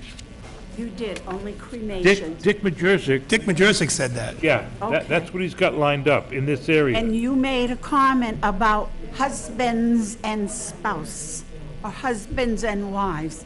Right. How about wives and husbands? Correct. He said husband, I said wife, then I said spouse. So I tried to. Yeah, that was. I have a veteran and she's a girl. Yeah. Yeah, that was the faux pas on Dick's part, which he doesn't do often. Right. Certainly wasn't intentional. Thank you. And I want to circle back for 1 second before we proceed. Do the election. That veterans section, was not on the back burner. And I'll tell you, myself personally, I talked to the town's burial agent, Mark Bartel, who told me that there was a lot of ledge there. So we have been working on it, just maybe not with the speed that people thought we were. Yeah, I just think we have to keep people informed, better informed. And I know John Marcy has hopped on that Very, very good job. Yes, I have. since he reached puberty. Transparency. Next on the agenda is the, oh, I'm sorry.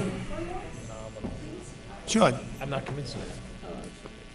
My name is Teresa Russo, and I'm a veteran from Dudley.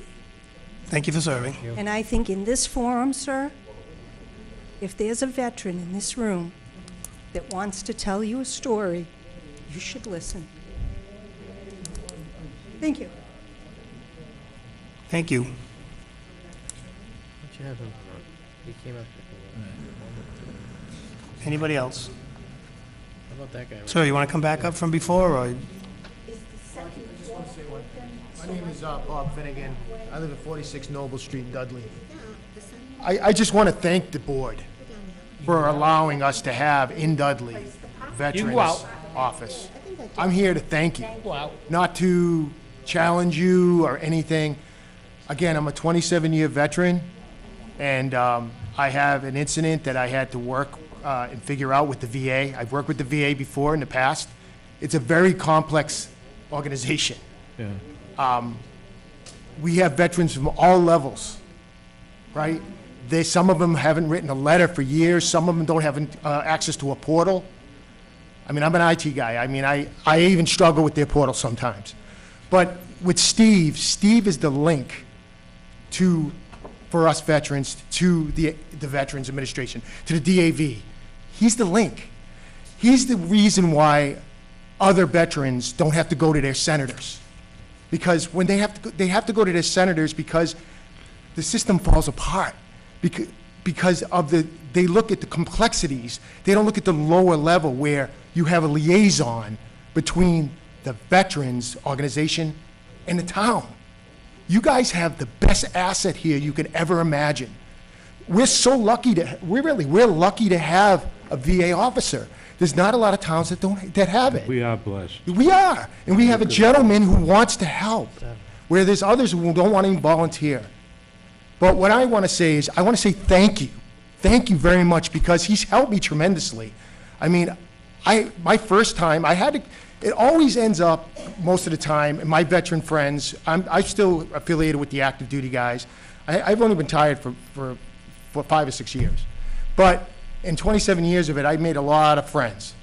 But I will tell you, all the individuals who have to put their paperwork in for some kind of, for education or whatever, most of the time, these veterans administrators are just clerks. They don't really, all they know is their job. They don't have anything personal involved. There's no connection. Steve is the connection. He's the one who says, when a veteran's spouse comes in and their spouse is sick, and they don't know which way to turn, and there's documentations everywhere. They don't know what form to fill out. Steve is the key. That's what I want everybody to understand. You have an asset here, and I appreciate that asset. And he's helped me, and he's helped others. And I just hope that you guys will consider supporting him throughout the process. I don't want to wait till the next war when we say, okay, now we need to support our veterans again. Let's continue to support our veterans, because they all did their job. They all care about this country as much as you do. And you know, the reason why we're here having these forums is because of them. So I want to thank you again for providing that service to us. Thank you. Well, you know, we appreciate your comments, Mr. Finnegan, and we thank you for your service. And Paul and I are the two longest-serving members, and these guys are starting to catch up to us. And I'll go circle around for a second. Many years ago, we made a pledge to this town, to our public safety people, specifically fire and EMS. We would go to 24/7, not full-time coverage, but full coverage EMT service in town. And with under the leadership of the previous chief, but especially this chief and this board, we have taken every step possible to get that goal, to get our citizens, to get our residents the best possible service. As Steve's letter indicated, as you said, as Steve said, I think most people agree, we have improved the hours to the best of our ability at this time. As time goes on, we will do everything in our power to come up with the best solution, the best possible for the veterans and their spouses and their children and their family to get what they deserve. And we pledge to work on it. I mean, none of us will be here forever. I'm here for 2.5 more years. Some of these other, me and John. I'm up in June, He's up in June, he's up in June, I but I'm think. gonna run again. But we're gonna do the Such a best we great town. can to continue moving your office, your veteran service officer forward and move everybody else forward. That's always been our goal. I served in the lean times. We closed the town hall 1 day a week. We cut people back hours. It was awful to have people come in and lose 20% of their pay. I don't want to go back to those days, no matter who it is. I promise you, I pledge to you, I live at 36 Cardinal. I'm in the phone book. Some of you folks have my cell phone. You see me on the street, stop and talk to me. I mean, I give the word, and I know I speak for the board. We are going to do the best we can to come up with the best solution for the veterans and for the Veteran Service Office. I promise you that. And you see me 3 times a week, so you know. I'll tell you what I'm glad about. I'm glad that you get it. You get it about Steve, and you get it about the board. All right? And we are working together, and I'm just grateful that you get it. I really am.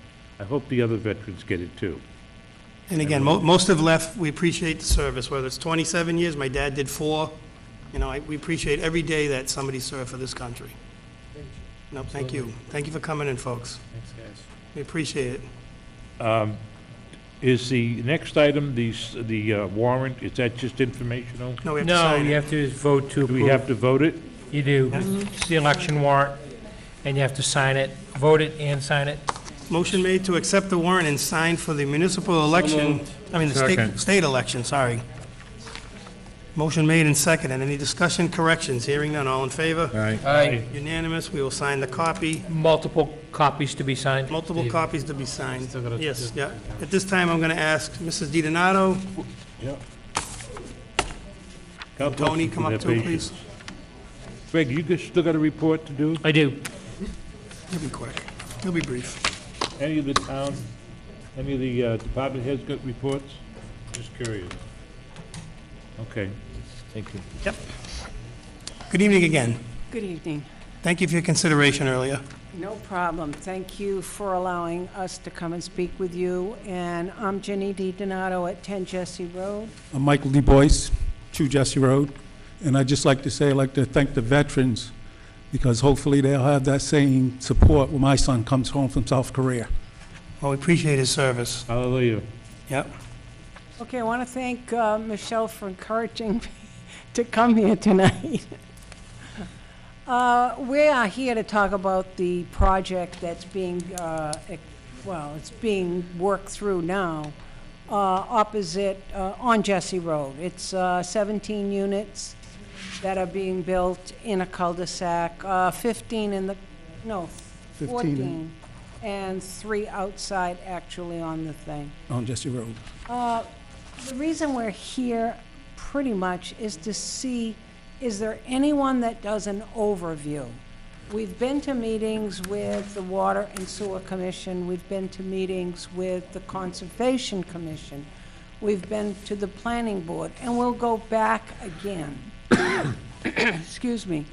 We'll ask questions, understanding that we're a little new to this, so we don't understand all the language of the Conservation Commission or the Water and Sewer. But in any case, we'll ask a question and they'll say, oh no, that's, and I get it, that's the Planning Board. We'll ask something of the oh no, that's Water and Sewer, or that's Conservation.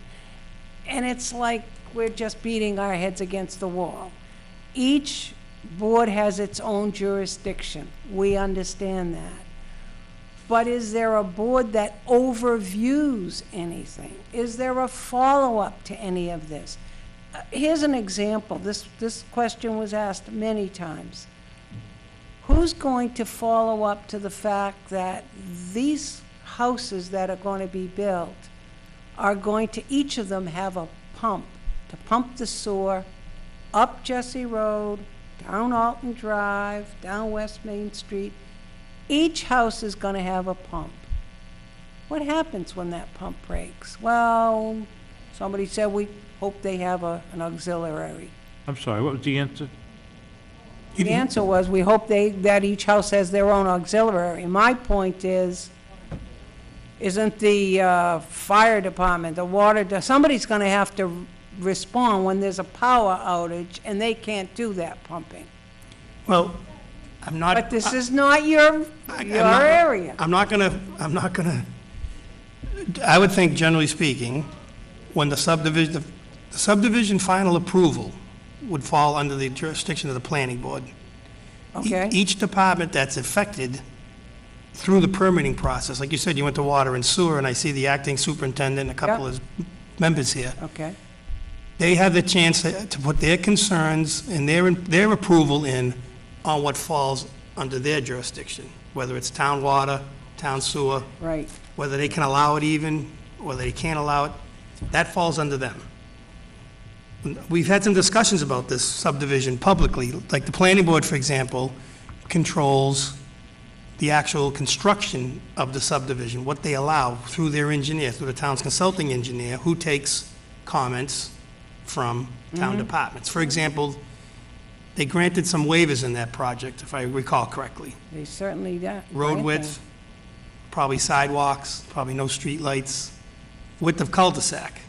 And all those are supposed to, a hardship is generally supposed to be, a waiver is supposed to be for a hardship. For example, the fire chief, I don't want to speak for him, but he spoke last meeting or meeting before, doesn't like an island in the middle because the ladder truck especially can't turn around. Like if the truck's got to come in and come around, there's an island there, it's going to impede. So he might tell the planning board, I don't want an island. So the applicant says, okay, I'll take the island out based on the recommendation of the fire department. Fire chief made that recommendation, but it falls under the planning board to let them incorporate it in their plan. Highway superintendent likes a road that's 24 feet wide, because he has a 12-foot plow, you make a pass, and you're done. I think the regs used to call for 26, I don't know if they still do. 30. Once again, if the person, it's supposed to be, in my opinion, when I was on the planning board, a waiver is a hardship. So They have waivers, okay, for filling in the intermittent brooks. They have waivers for the distance to the property at Alton Drive. They have several waivers. right, that generally fall under conservation, for example. Right. So, Well, but here's each- another thing that prompted me. I was watching your meeting on the channel, on the DATV channel, and you brought up the roads, the private roads in Dudley. I think you mentioned several private roads, because the contractors never finished their obligation. right.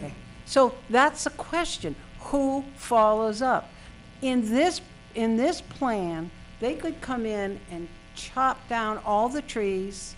They have to put the road in first, and who knows if they're going to even do anything beyond that. It's been a long time since I've been on the planning board, and maybe I shouldn't speak. Oh, I think they're trying to do their job very well. Right, but generally speaking, they require a bond, and the bond amount is set by the engineer, who's a licensed professional, who looks at the project, and I'll make up a number, says you owe $500,000 bond Okay. to complete this project. And generally what happens is the town holds those funds until the project's complete, because as a superintendent can tell us before he retires, sometimes we have money to finish a project if somebody walks away, and sometimes we don't. One of the mechanisms the planning board has, when I was on the board, they incorporated under the recommendation of the planner, a bond reduction form. If they do a certain amount of work, they get a certain amount of money back. We're having a problem in a subdivision, not a problem, there's an issue with a subdivision in town that got some money back. I've asked the administrator to consult with the planning board. I want to know why they're giving money back when I'm not an engineer, but I can go out there and say, geez, visually it looked like there's a problem here. I've asked the planner, I asked the administrator to talk to the planner, don't give any money back at all. If they have to put up $500,000, then they got to put it up. They don't get money back just because, they put berms in, that's $10,000, we'll give you $10,000 back. No, you get your money back when you're done. So, to go back to your first question, They also have a sign-off sheet when they go around to the different departments, and whoever's in charge is supposed to look at it and say, here's my comments. Right, I have none, or I have some. And then it's up to the planning board to incorporate all those concerns or suggestions into what ends up being the final plan. Well, you know, what's really funny is the one gentleman that took a stance to this company was on the conservation, because they had tore down the fence was all messed up and everything. Then they come back, they're saying, well, we're looking for a permit to continue. And the gentleman said, no, you made a promise to us. I saw that. And you did not keep it. You know, and these are the things that we worry about. And not only that, you go to these board meetings, someone says, well, it's not our position, so now you have to go here. We go there, and, it's like, well, that's not us, that's conservation. Well, what part are you involved with this? Oh, we're the water and sewer. We want the money. We're a business. And it's like, okay, so you're a business, understand? But who's accountable in this town to help the residents? Some of these contractors understand that not only what they're going to destroy in the back of the woods, but the water problem we have on Jesse Road. I know that when it rains, it floods, we know it. Well, who's going to take a stance to that? I'm sure Depends what the cost is. Well, no, I'm sure if it's a runoff from the subdivision, the engineer's they're supposed to show pre and post, I think they have to do calculations. Like I said, I've been on the planning board in a long time. So Danny the superintendent would get involved if it falls, again, falls under him. Yeah. He can go out, we just recently in your neighborhood up the top of the hill, a gentleman wanted to tie a drain under the road into the town's drainage system. Highway superintendent said, no, I don't think we should allow that. We told the guy no. So if they tell the planning board tells the guy no, the person has to make a plan that complies to the rules and regulations of the town. But that's no matter who it is. If it's someone he knows, then it's okay. Because my neighbor next door asked him, and he came out and approved it, to tie into the storm drain. Who came out and approved it? Danny Guyon.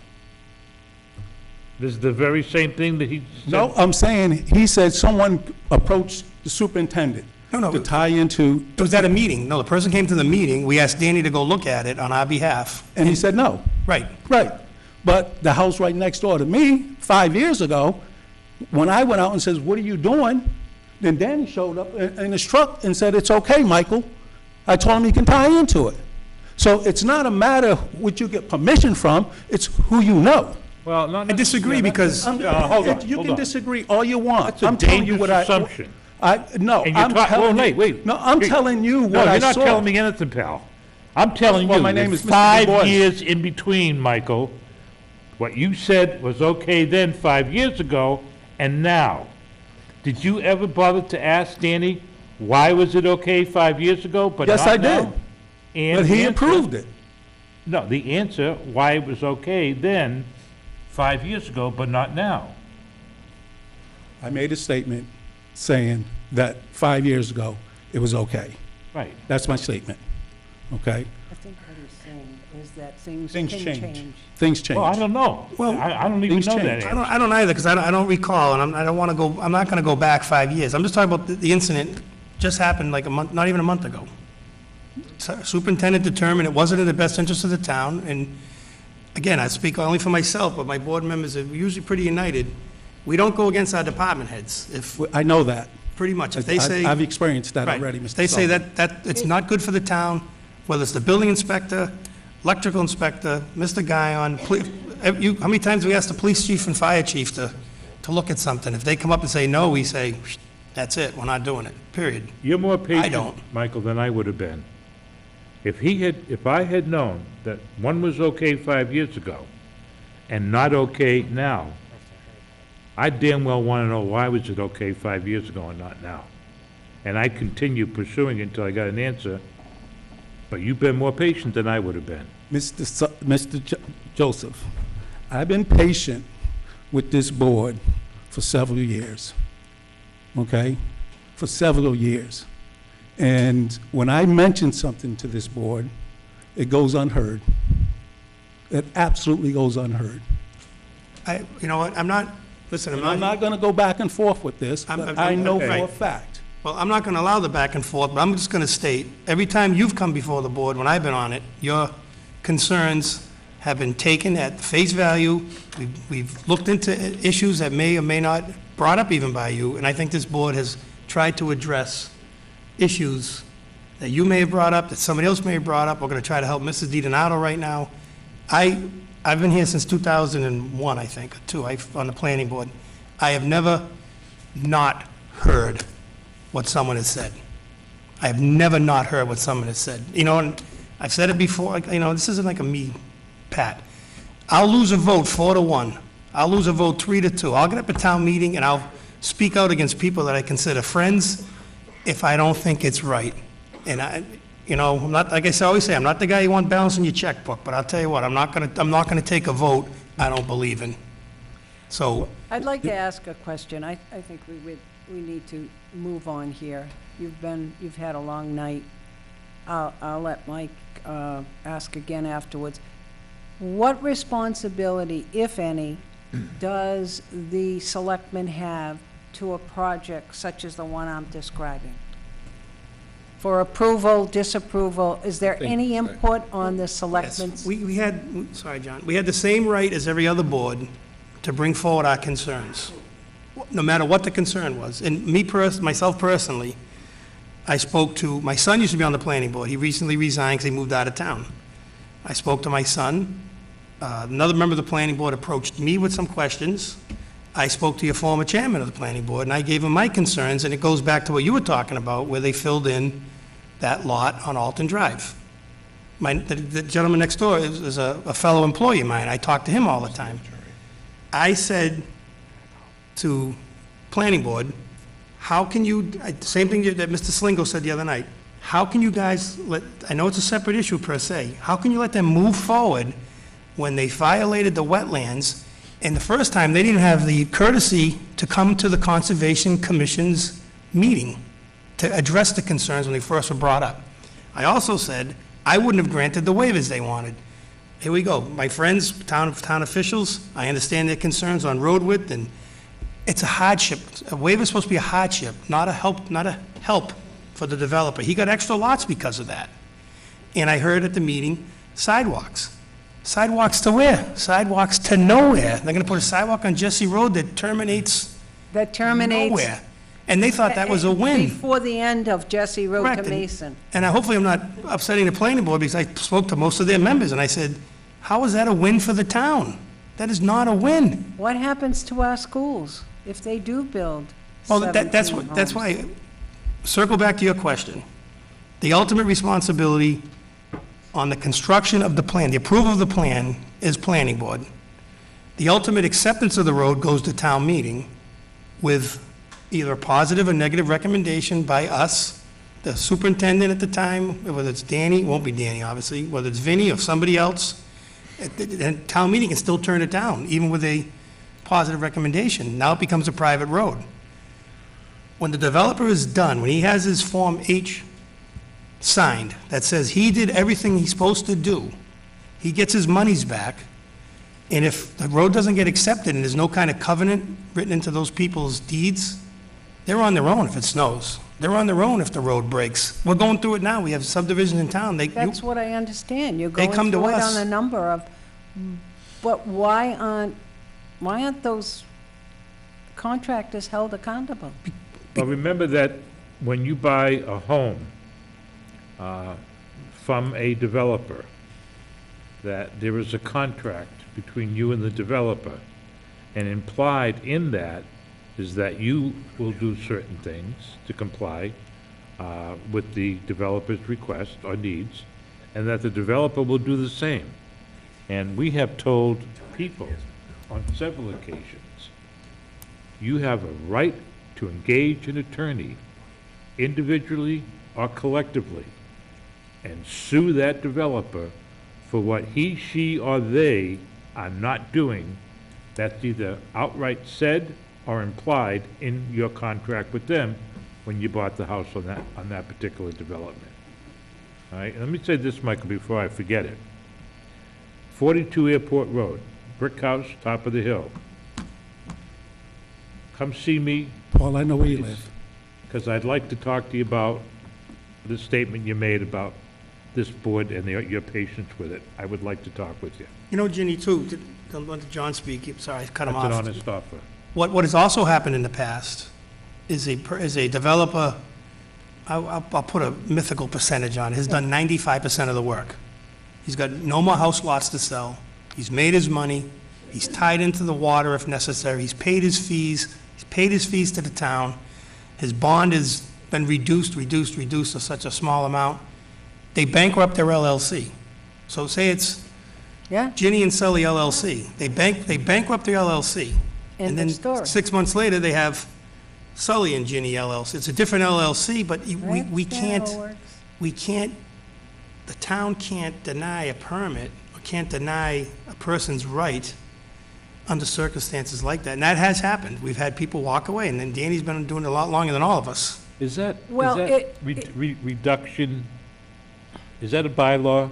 No, it's a form. No, it's subdivision. Yeah, form. subdivision control, yeah. It's subdivision, so it's not something that town comes before bylaw. town It's a meeting. town bylaw. No, subdivision, It it's is a not. rule. What would it take to undo that? Planning board Planning board would has have to vote to take that form.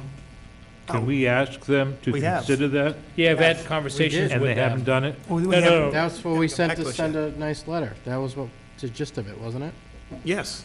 So, I did ask, because I was unsure whether it was a bylaw or a subdivision. Let me tell you why, because It's subdivision. we had a bylaw that people who were registered with the Massachusetts Department of Agriculture could sell raw milk. Just before I became a selectman 16 and a half years ago, or 17 years ago, that was changed. And they said, no, you can't. Well, that actually drove out some farmers, dairy farmers in town. Shortly after I got on the board, that bylaw was destroyed. It was voted down.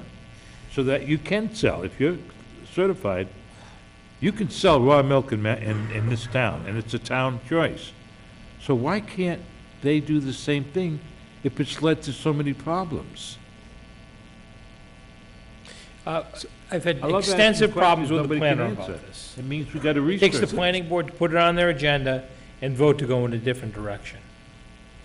In the meantime, go to Jonathan. Mr. Chairman, I think to answer Mrs. Dionato's question, the best I think we can do to help answer your concerns, whether you email them or put them down and bring them in, or send them over, I think that Michelle and Greg could intervene with the planner, who could help you corral all of these questions up in, 8 or 9 questions at a shot, instead of trying to chase boards around here and there. They would certainly have an overview, which is where you started with. You were wondering who in this town hall can give you an overview of a project. I think the best place to start on our behalf is to start with Greg and Michelle in that office. And I absolutely guarantee you that they will help you corral those questions, bring you to the right departments, and help you at least get an overview Okay. of the That's great. questions that you have, as opposed to, I mean, because I didn't- nobody has, you certainly don't have the time to run around and get to Oh, everything. I'm making a career out of this. Yeah, well, you shouldn't have to. I'll be at the planning board on Wednesday night, Good. and then follow up with whatever else comes next with the, but I guess I wanted to approach without nagging. I understand everybody has their own rules and their own jurisdiction, and I know everybody's trying to do the right thing, or I hope. I feel like they should be, and Right, they better I'm be. sure they are. Assume positive I mean- intent. I'm sorry? Assume positive intent. Okay, will do, always have. One of John's buzzwords. That's Yeah, what I that's always, it, no, but that, it's- Right. you know, It's I good- mean, it's a good way like to you be. said, you're not here to make a million on the job, and I understand the volunteer position, and I'm thankful for that, and I thank you all for that. You have in the past, too. Right. Yes, okay. So- But, what was I gonna say now? See, now I forgot. I got, we have an engineer here, in this town that we pay. And the engineer gets the list, and he checks the, yep, okay, move on to the next segment of what you're doing. So they claim if everything is dotted, the i's are dotted and the t's are crossed, there's nothing, their hands are tied. So here's where the intervening, Mr. Chairman, comes into play. The engineer's crossing off his list, specifically been put on, specifically been put on his radar screen, that Mrs. Dianato on Jesse Road has a concern about A and B. Maybe you get your answer on A and B, or you get it explained to you better, or maybe he takes a better look at it. But you can do that, you can go through Greg and Michelle, Okay. and they can easily. Appreciate it. And and before I think Dan wants to address what was brought up. That engineer, like the other night, there was I only saw the very end of it. There was an issue at Conservation about that lot. Yes. And there was something that was said. Right. And the resident that lives next door got up and said, that's not true, because I have a picture, and they questioned the picture. When was it done? The lady said, today. So an engineer or a agent that has a license through the state has to put a stamp, or they sign, usually it's a stamp, I believe, that says, I'm a registered civil engineer, I approve this plan. He's putting his stamp on the line. If he's cut a corner that nobody knows about until after, he's risking his license. You know what I'm saying? I do know it. And we have what we call a consulting engineer. We don't have a person in town. We pay. No, I know. Oh, yeah, you know that by now, I'm sure. Yeah, right. We pay him an hourly fee, which again comes out of the fees that the developer has to pay up front. Lot releases, you hear all these terms, it takes a while, but like you say, you're making a career out of it. So, like water sewer, when they do their work, they have an engineer that approves, or they give their work, they send their work. That person at the very end says, yep, this complies with the rules and regulations that I have, I've got the test, I've taken the test, I own this license. If there's a problem, it's the engineer. Most of us are part-timers, we rely on our engineers, we rely on our professionals. And hopefully we've hired the right person. But I did see what happened the other night. I was going to bring that up in Selectmen's comments, because I am They said that DEP, when approved it, and Yeah. that's why it worked out for us with the picture, the lady taking the picture. Right, otherwise- Because they said, oh, no, we took care of that. And then it was like, no, you didn't. All you do is- DEP sent a letter in to the conservation and Right. said, this has been approved. That part of it. Right. It hasn't. Right. So I'm going to have Danny, But you I just want, first of all, I want to apologize to the board, but it's very frustrating, very, very frustrating when you know that we got tons of water down on Jesse Road. It's even going down to Main Street, and it's very frustrating. I just like to know how much more water is going to be in my backyard, because right now, I have 2 feet of water when we have a bad rainstorm. And not only that, it's running off out of the culvert into my yard. So now I'm getting stuff out of the culvert into my yard. You know what, honestly, Tony, I'm not making light of it. The easy answer and the correct answer is you should have no more runoff. There should be no more. That subdivision should, and Danny knows better than I, should properly be designed to handle the runoff so it doesn't impact surrounding properties. But they said they're gonna slow that water down. See, I'm not, Even when they talked about it coming in, they said what it is, it's gonna happen is the water's gonna just come in like this, channel in. So if the water's channeling in, what it's gonna do back here? It's gonna back up.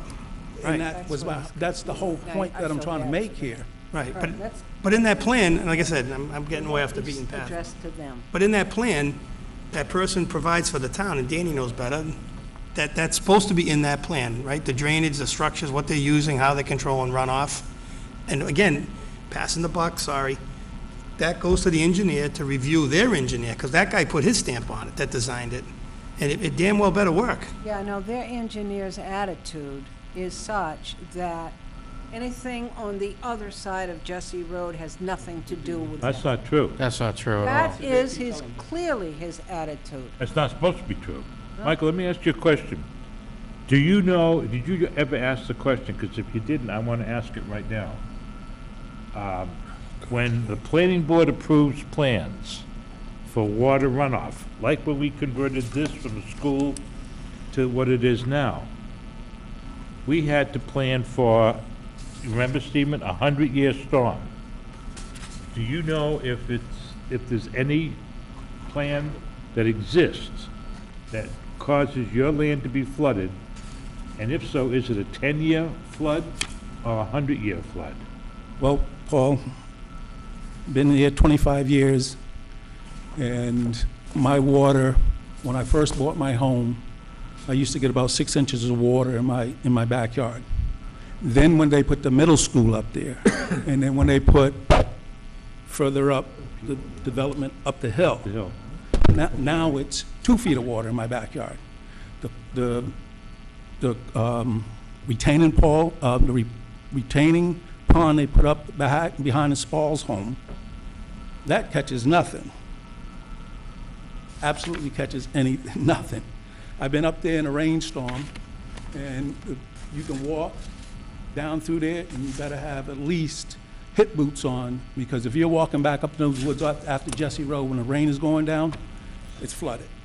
So now the question I have for you, Stephen, is with your experience, when the engineer has to plan for water runoff, is it to accommodate a 10-year storm or a 100-year storm? Honestly, I don't remember the. Well, in his case, it's obviously a 0-year storm. It is. I don't remember what the standard is. And I mean, He's at the bottom of the hill. It's all gonna end up in his backyard, no matter That's what exactly what what happens above him. You know, they gotta look at the entire. I mean, you system can, around it. when the next time we have a storm, I'll come pick you up, and you can sit on Jesse Road. Have to, yeah. You know, and you see Jesse Road is covered over. Danny, any thoughts? Yeah, I want to address the accusation that it's who you know. I've never worked like that. That's BS. Tying into that drain, the person called me. I don't know who the person was. I never met the person before. They were getting flooded out in their basement.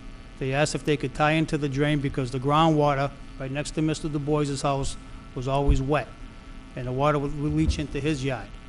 I said, you can tie into the basin, because like I stated that a few weeks ago, they were going to tie in through the back of the basin through the lawn. They weren't going to destroy the road. The basin was on the same side. The basin was on the as same homes. side. In addition to that, we changed the whole drainage pipe that went in front of Mr. Du Bois's house. We even fixed more of his driveway than we should have to help him out. So it's not always who you know. You try to do things the right way, and I don't like that comment whatsoever. In addition to that, the water flows down past his house into a culvert, which then crosses the street and goes onto the side where they're gonna build that subdivision.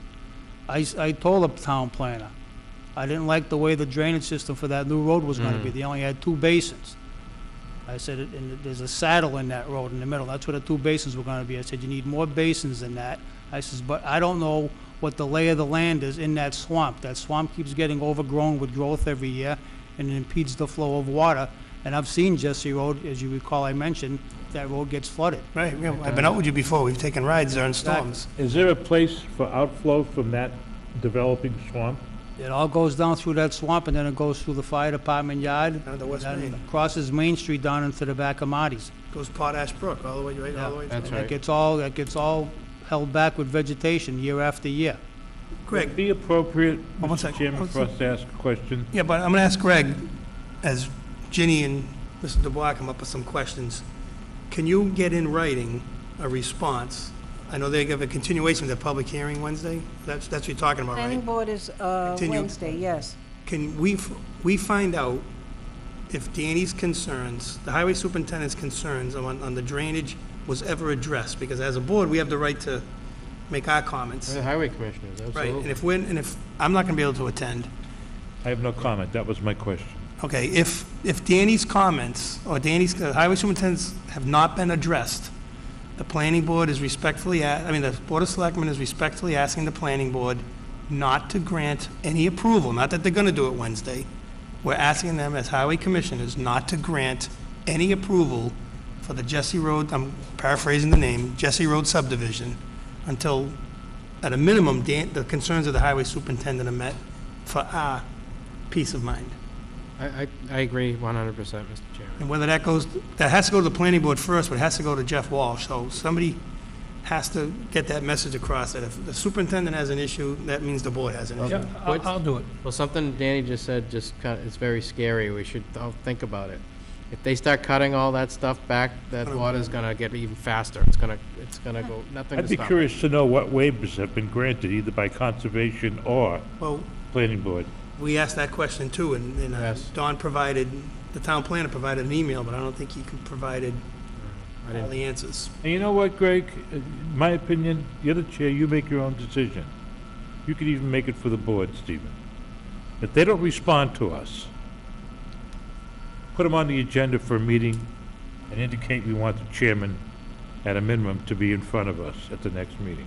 Let's have a discussion. I mean, I asked, at the previous meeting, I asked for comments, we talked about bond reduction, not to get off the, I asked the planner, asked Greg to consult the planner and ask what was the basis for reducing the bond on Pierpont Estates, where I'm not an engineer, and I can go out and say, boy, this road looks terrible, but we've had concerns, the superintendent already met with them, gave his concerns about the condition of the road, and they still reduced money, which has to be granted by the engineer. I asked to see the engineer's report to justify why they gave them even a nickel back while that's, take a ride up there, while that subdivision looks the way it does. So we're waiting, as far as I know, we're waiting on information even to that simple request. We need to cooperate. Just gotta do the right thing. I'd just like to say one thing. Yes, Mr. Guyon did straighten out the problem, which was because the storm drain was raising up in front of my driveway. So they did take care of that. But the storm drain goes to another little hole that goes nowhere. So the water that's pumping out of the house next door to me and coming down just from Mason Road, it goes nowhere. There's a drain pipe, a sub, whatever you want to call it, just dead ends right in front of my home. The sump pump from the neighbor? Oh, they, like he said, his neighbor was getting flooded out just like the 4 other people around us. He approved that sump pump can go into the storm drain. But the storm drain goes into one area, and then it goes into a pipe which was coming up in front of my driveway, which they took care of and some for me. I'm not complaining about that. But what I am complaining about, it goes to another hole that goes nowhere. There's no outlet, Danny? No, it all drains down towards that cross pipe. No. And the elevation, it's downhill. Yeah. So, I don't think it doesn't make sense to have a catch basin with no outlet. Well, I've been down there, and the guy, one of his workers come down there and clean it out every year, and it goes nowhere. The sand, the sand from the snow plows and everything, which I understand, but when he comes and vac it all out, it's no bottom, no flow out the bottom, nothing. Danny, can you pop that and verify that? I'll do it again, yeah. We just changed the whole pipe. I believe you. Well, the pipe going from my neighbor's house down to the one in front of my home, that one there you changed, yes, Yeah. because it was crossing my driveway, And that- and it was coming up. Yeah, but from there all the way down to that cross pipe, it was brand new. That's the one that goes under the road? You can see it when it rains. You can see the water going down Mason Road, down towards West Main, like you said, behind the fire department. Well, down, and it crosses over somewhere, right? What we need to do is put a drinking water tank down his property. Sounds like there's a lot of water we could collect instead of having to pump it. Yeah, so, can you coordinate with Greg? Ingest. Go pop that. Ingest. I'll double check, yeah. I mean, you can coordinate with Greg, and if Tonio, I keep calling you Tony, sorry, wants to leave his email or whatever, if you're home and they're out there. I'm always home. You can keep an eye out, or they'll come knock on your door when they're there taking a look, just, we I can, know that basin is shallow, and the pipe is right below the frame. So if you're looking down the hole, you're probably not gonna see it. It's right at the top of the road. Is are any of those pipes water department pipes? No, that's all drainage. It's all drainage. Okay. yeah, okay, well, just take a look, give us a report, or, Just trying to please. find some work for George to do. You guys all set? I think we are. We're gonna put, or at least I'm gonna put all of my issues, regardless of who or what department it affects, and address it to Mr. Balcones. And I think, Michelle? have you had a chance to sit down with the planner? I'm curious, Steve. We sat down with the board. We sat down with the Yeah, board. I think what we want to do is we want to sit down with the planner, the 4 of us, Great. and we'll go through your There's other questions people right involved there. in this, but just tonight. Mr. Evan Levitch said that pretty much they can't hold that project up because they have the right to build. So, Andrew, no, but he's conservation. oh, I'm sorry. But nevertheless, even if it's conservation, drainage structures and retention or detention basins should be depicted on the subdivision plan. You know, no matter who's got jurisdiction, the gotta plan be should be the same regardless of what department's reviewing it. Right. So I think the first thing we do is we should get together, we'll have a meeting Okay. during the daytime And you know, if Yeah. I, with the planner. I will try to come Wednesday. I don't know if I can make it. The question I would ask, and I'm asking on camera if they're watching, if I was you folks, I would ask the planning board, does this plan conform to the rules and regulations of the town of Dudley, irregardless of the waivers they granted?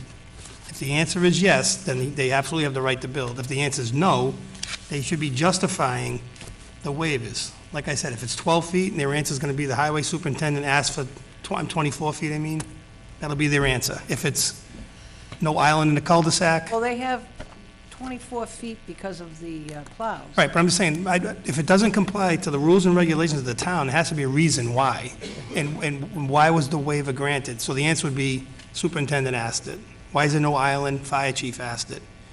My questions, when I talked to the members, were, why did you give them the right to extend their road? They gave him a longer road than the town allows. Know what that did?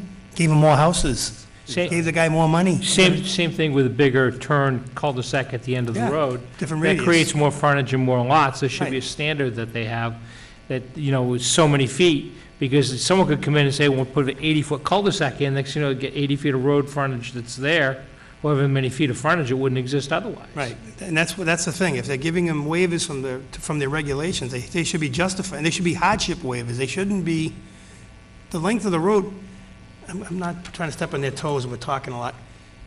I saw the meeting, well, the other access is that lot they filled in, and one of the planning board members said, well, you want to make them put a steep road in? Yeah, if they have to, make them, Exactly. make them. We have rules for that, too. The Well, road can't be a certain... That's why they gave the waiver, because they didn't want that steep road. The developer didn't want it. The town should have said, tough, give us your plan with the road going up the hill, and then if you want to waive it, we'll discuss what the hardship is. They shouldn't have just, my opinion, should have just said, yep, you got that one, go on to the They next thought it one. was too dangerous. Right, that's what they said there. But the town has a regulation, I forget what the grade is, Danny must know. They call it the ascending, is that what? Yeah, the slope of the it can't be beyond a certain degree. Well, this is a 45 degree, and Well, they'd have to figure something out, they'd have to make it less than 40. They explained that I was walking out of the meeting and said, how could you possibly have even considered the road to Alton Drive from the back of this cul-de-sac? And they said, oh, no, we wouldn't have.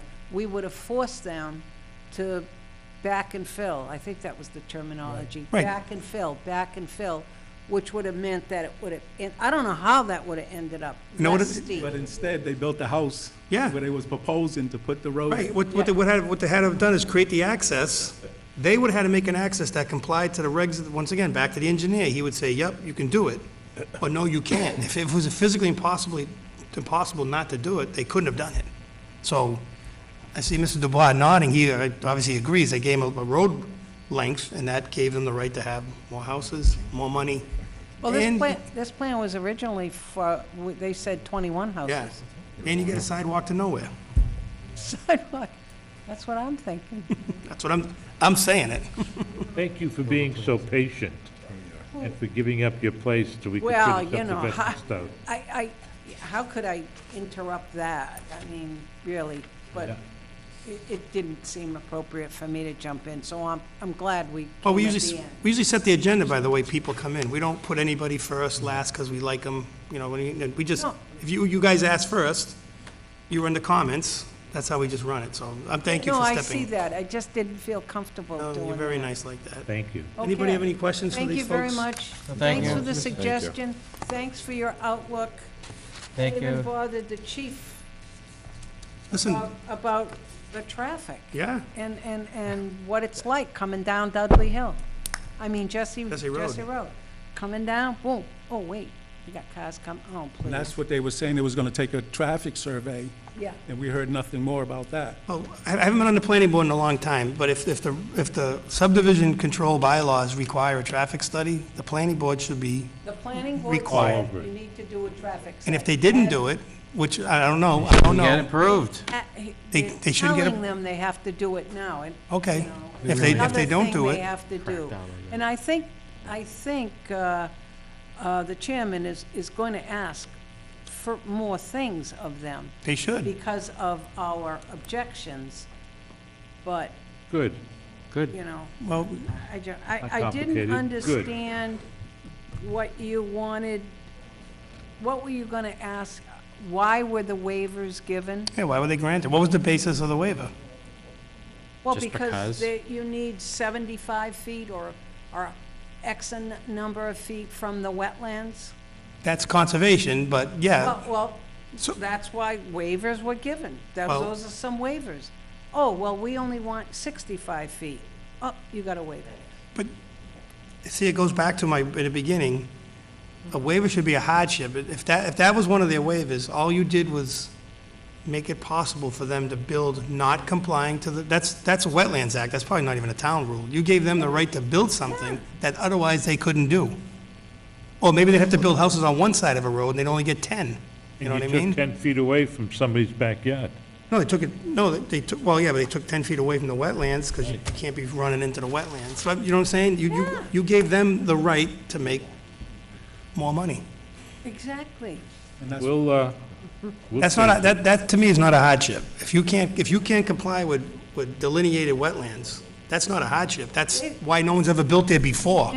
The engineer's attitude is, we took these wetlands and we moved them and made them better wetlands. Oh, they're replicating them or whatever. Mr. Chairman, could we move I on, didn't even know what please? replicating meant. We still have an executive.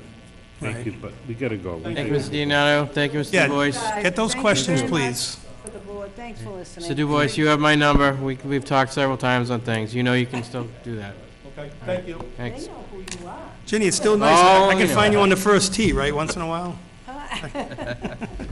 Take care. Thanks again. Thank you for coming in. Sorry, folks, if I put the rest of the people here asleep. Oh, for a while there, you well. sounded like me. Yeah, but I didn't get mad and call somebody pal. No, no. I lost my agenda. Next up, It is kind of funny, folks. board member comments. Are we gonna go back to Greg? Greg, you wanna do yours, or you wanna wait? I'll wait. Board member comments, Mr. Joseph, None. I'll wait. Mr. Ruda, All set. Mr. Marcy. Good. I'm gonna let it ride. Mr. Chairman, Department heads, oh, department heads. I already asked them, they said no. water sewer, Mr. Spall. Yeah, but let me just, have 5 minutes. Wrong night to be in. You guys been waiting so patiently, get quiet. We're very nice people. Jay didn't come in, Jay wasn't here the whole time, Scott was. Yeah, I was in the hall. Oh, okay. Anyhow, all good news.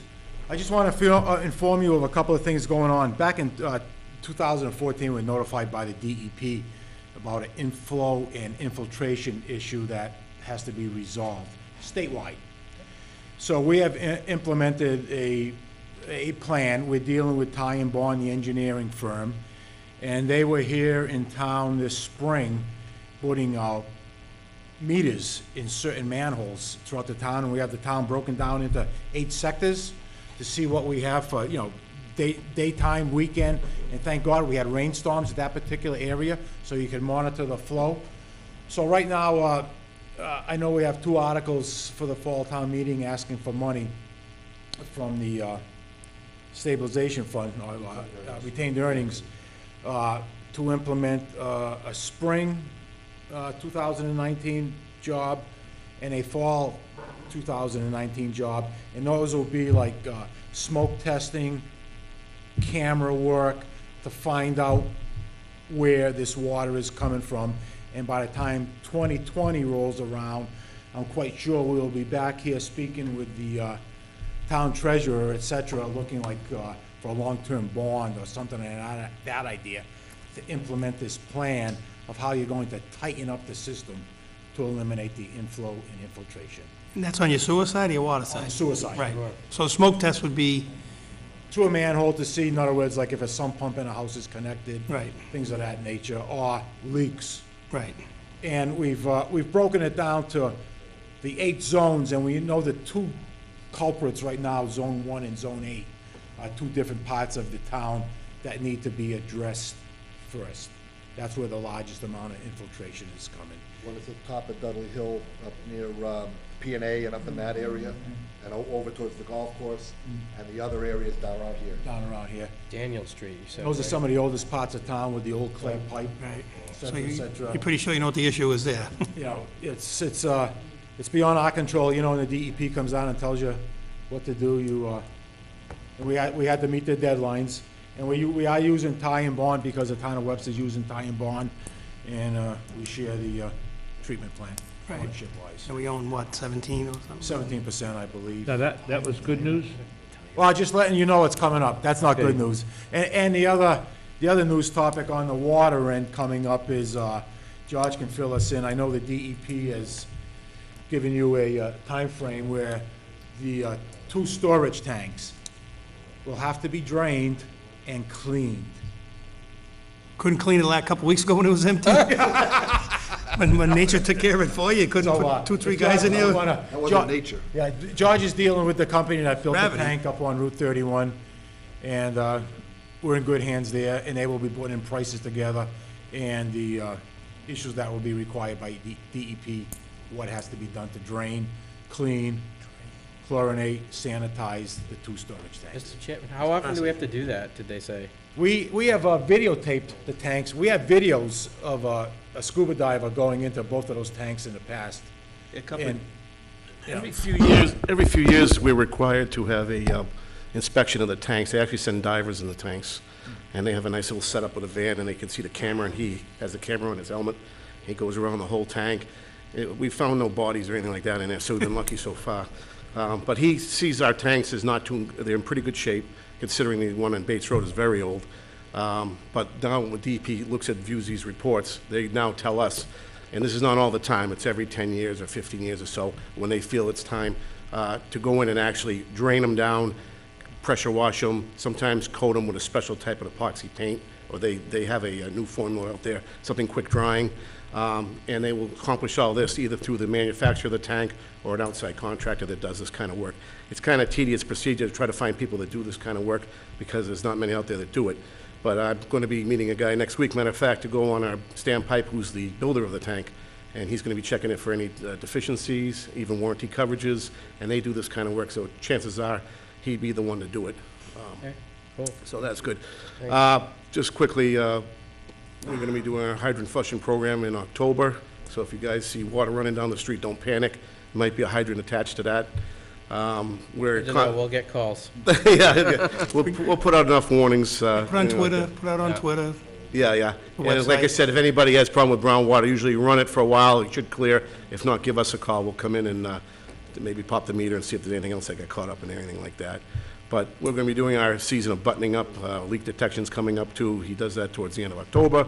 So there'll be a guy out there with the little lights on, checking all the streets and listening to hydrants and things, see if there's any leaks, so we can button all that up for the upcoming snow season. Mr. Joseph? How long before we get all of the meters in town, or are we at a point where all the meters can be determined usage? You can determine usage by driving by. Radio readers. Yeah, we're on radio read system. There's 2 different methods. There's the older style, which we're working on now. We're putting in a new integrated system that has come out in the last year, couple of years actually. There's some software involved in that. We're having a presentation from one of our distributors come in and show us this new Bluetooth method, they call it. I'm not big on that. One of the guys in this, Brian, is very good with that stuff, and he's also been indoctrinated into that. And we should be able to get where we're going to just drive by with vehicles or around the area within the next year to 2 years. We still got a little ways to go because some of these systems are at the end of their life cycle on their batteries. So the first ones we put in were 10-year cycles, so we have to go back and replace those too. But we're getting everything pretty well set up where we used to read meters. Took us a whole week to read water meters, sewer meters. Now it's taking us about a day to 2 days. So Thank pretty you. soon we won't even be able to have the guys go out with a vehicle. Good. And pretty soon it'll be from the office down the line. Nice. Perfect. Thank All you. money, you don't have any. Yeah, it's all on money. technology. Yeah. I mean, you know better than most, Jay. You've been in the business for Getting too old. 10, 12 years. And we have 2 guys at school, right? Mass Water Works School? Yeah, the guys on now, one of them has been licensed to the point where he's certified for treatment 1 and distribution. However, he has to spend a good year of tenure at the water department before he's a certified full operator. He's a I don't know if they call it part-time operator, whatever. Apprentice, something like that. They have a term for it. You have to be in the system working for at least a year of experience before you're allowed a full operator's position, and then you're a full operator. The other one is a laborer. He's going for his T1, D1, which is minimum for treatment 1 and distribution 1. Learning how to use with chemicals, learning how... The incident in Spencer and other places where we use caustic chemicals, there's been some releases and people have gotten hurt. They require everybody to go for specific license training now. You have to pass a test, go through a bunch of courses to get certified. Not many people seem to want to do this anymore for what it's worth, but few do, and they come out of it with a license, and they renew their credits every 2 years to maintain their certifications. So we go through those training courses every 2 years to maintain our TCHs. By the way, it's nice to have a superintendent that's not afraid to come before the Board of Selectmen. That's very nice to have. And George is doing a good job, Phil, acting. He knows the game. How long you been on the water department? Too long. 25 years. Yeah, so he knows the system inside out. Thank you. I heard you talked him out of retiring, Jay. Huh? I heard you talked him out of retiring. Yeah. Can't let him go yet. Can't let him go yet. Crucial man. Not yet, George. We appreciate it. There's our update. Okay? Thank you. Very good. Thank you, Good to guys. see y'all. Scan this. Yeah, We'll scan it and mail so it. we all, in case somebody... Greg, We can scan it and mail it. Greg, you want to defer to a double report next week, or you? Yeah, I do. There's nothing pressing that I need to address with you this Okay, evening. we're gonna defer the town administrator to the next meeting for a double report. So at this time, Chair. Motion to adjourn, Mr. No, Chairman. no, no. Executive. Into executive session, not to reconvene. Yeah, we gotta do the auspices. I'll make a motion, Mr. Chairman, to convene into executive session under MGL Chapter 30A, Section 21A, to conduct strategy sessions in preparation for negotiations with non-union personnel, or to conduct a collective bargaining session or contract negotiations with non-union personnel. Motion made. Second. And a second. Roll call vote. John Marcy, aye. John Ruda, aye. Stephen Sullivan, aye. Paul Joseph, aye. Thank you, everyone, for Everybody. attending Good tonight. night.